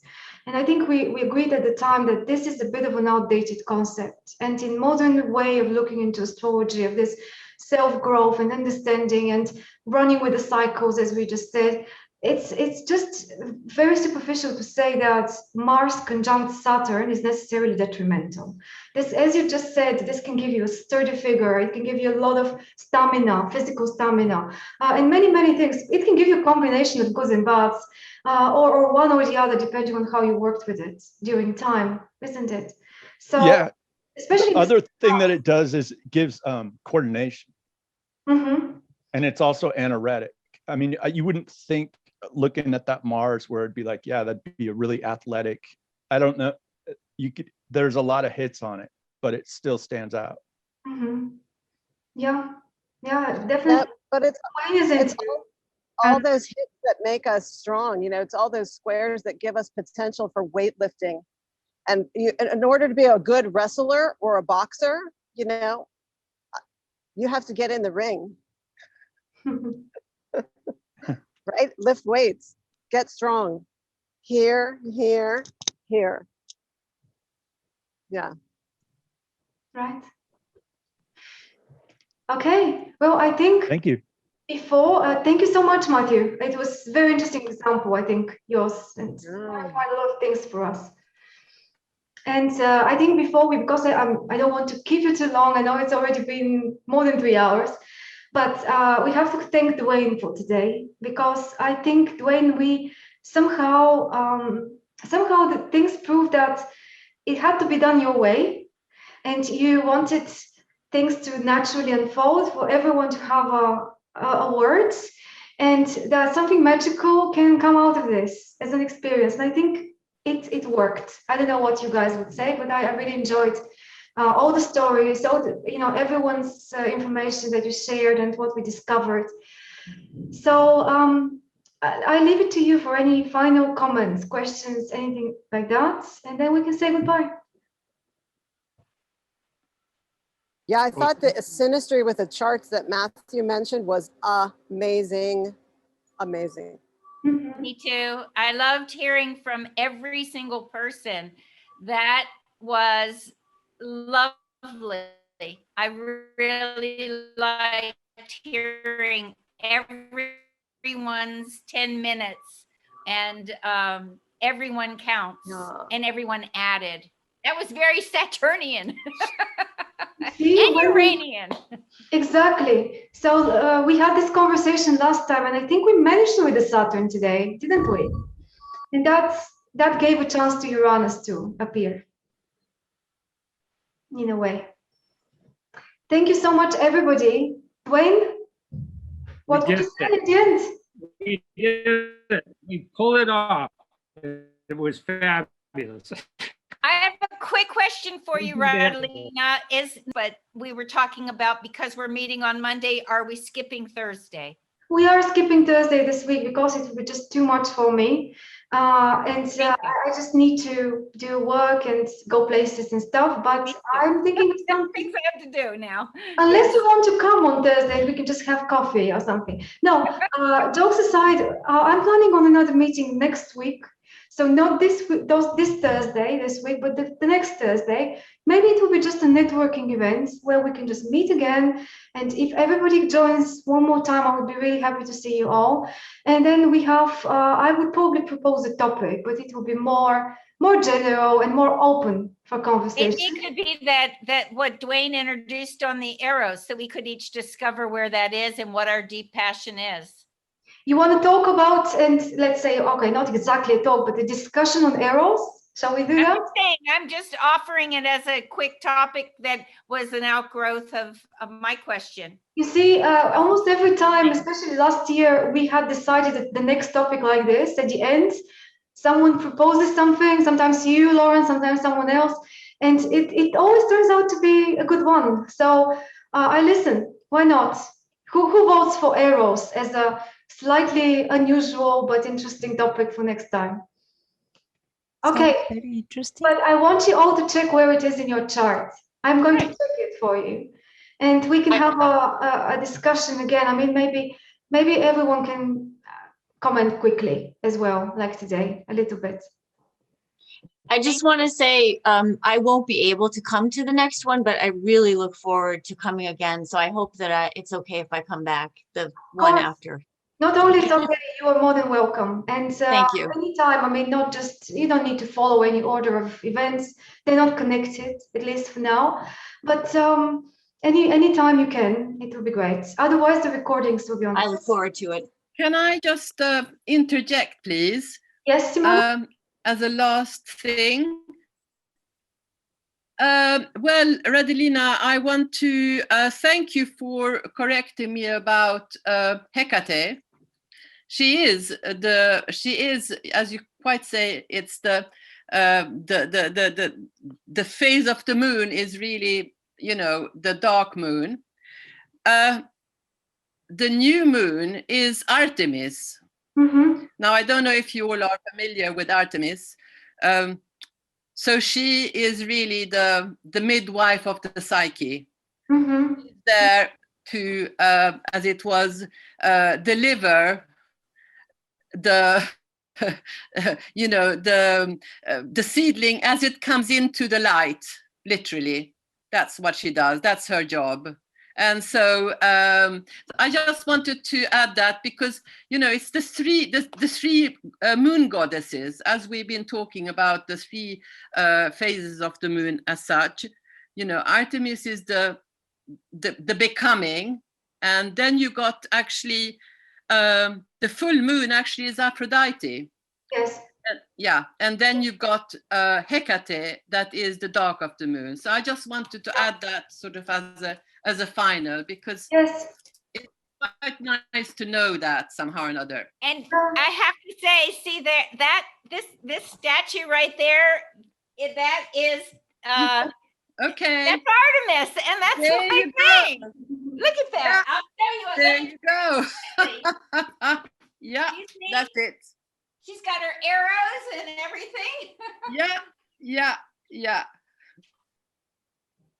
And Eros is very interesting because Eros, of course, you know, is again has got the Cupid side, but also Eros has a shadow.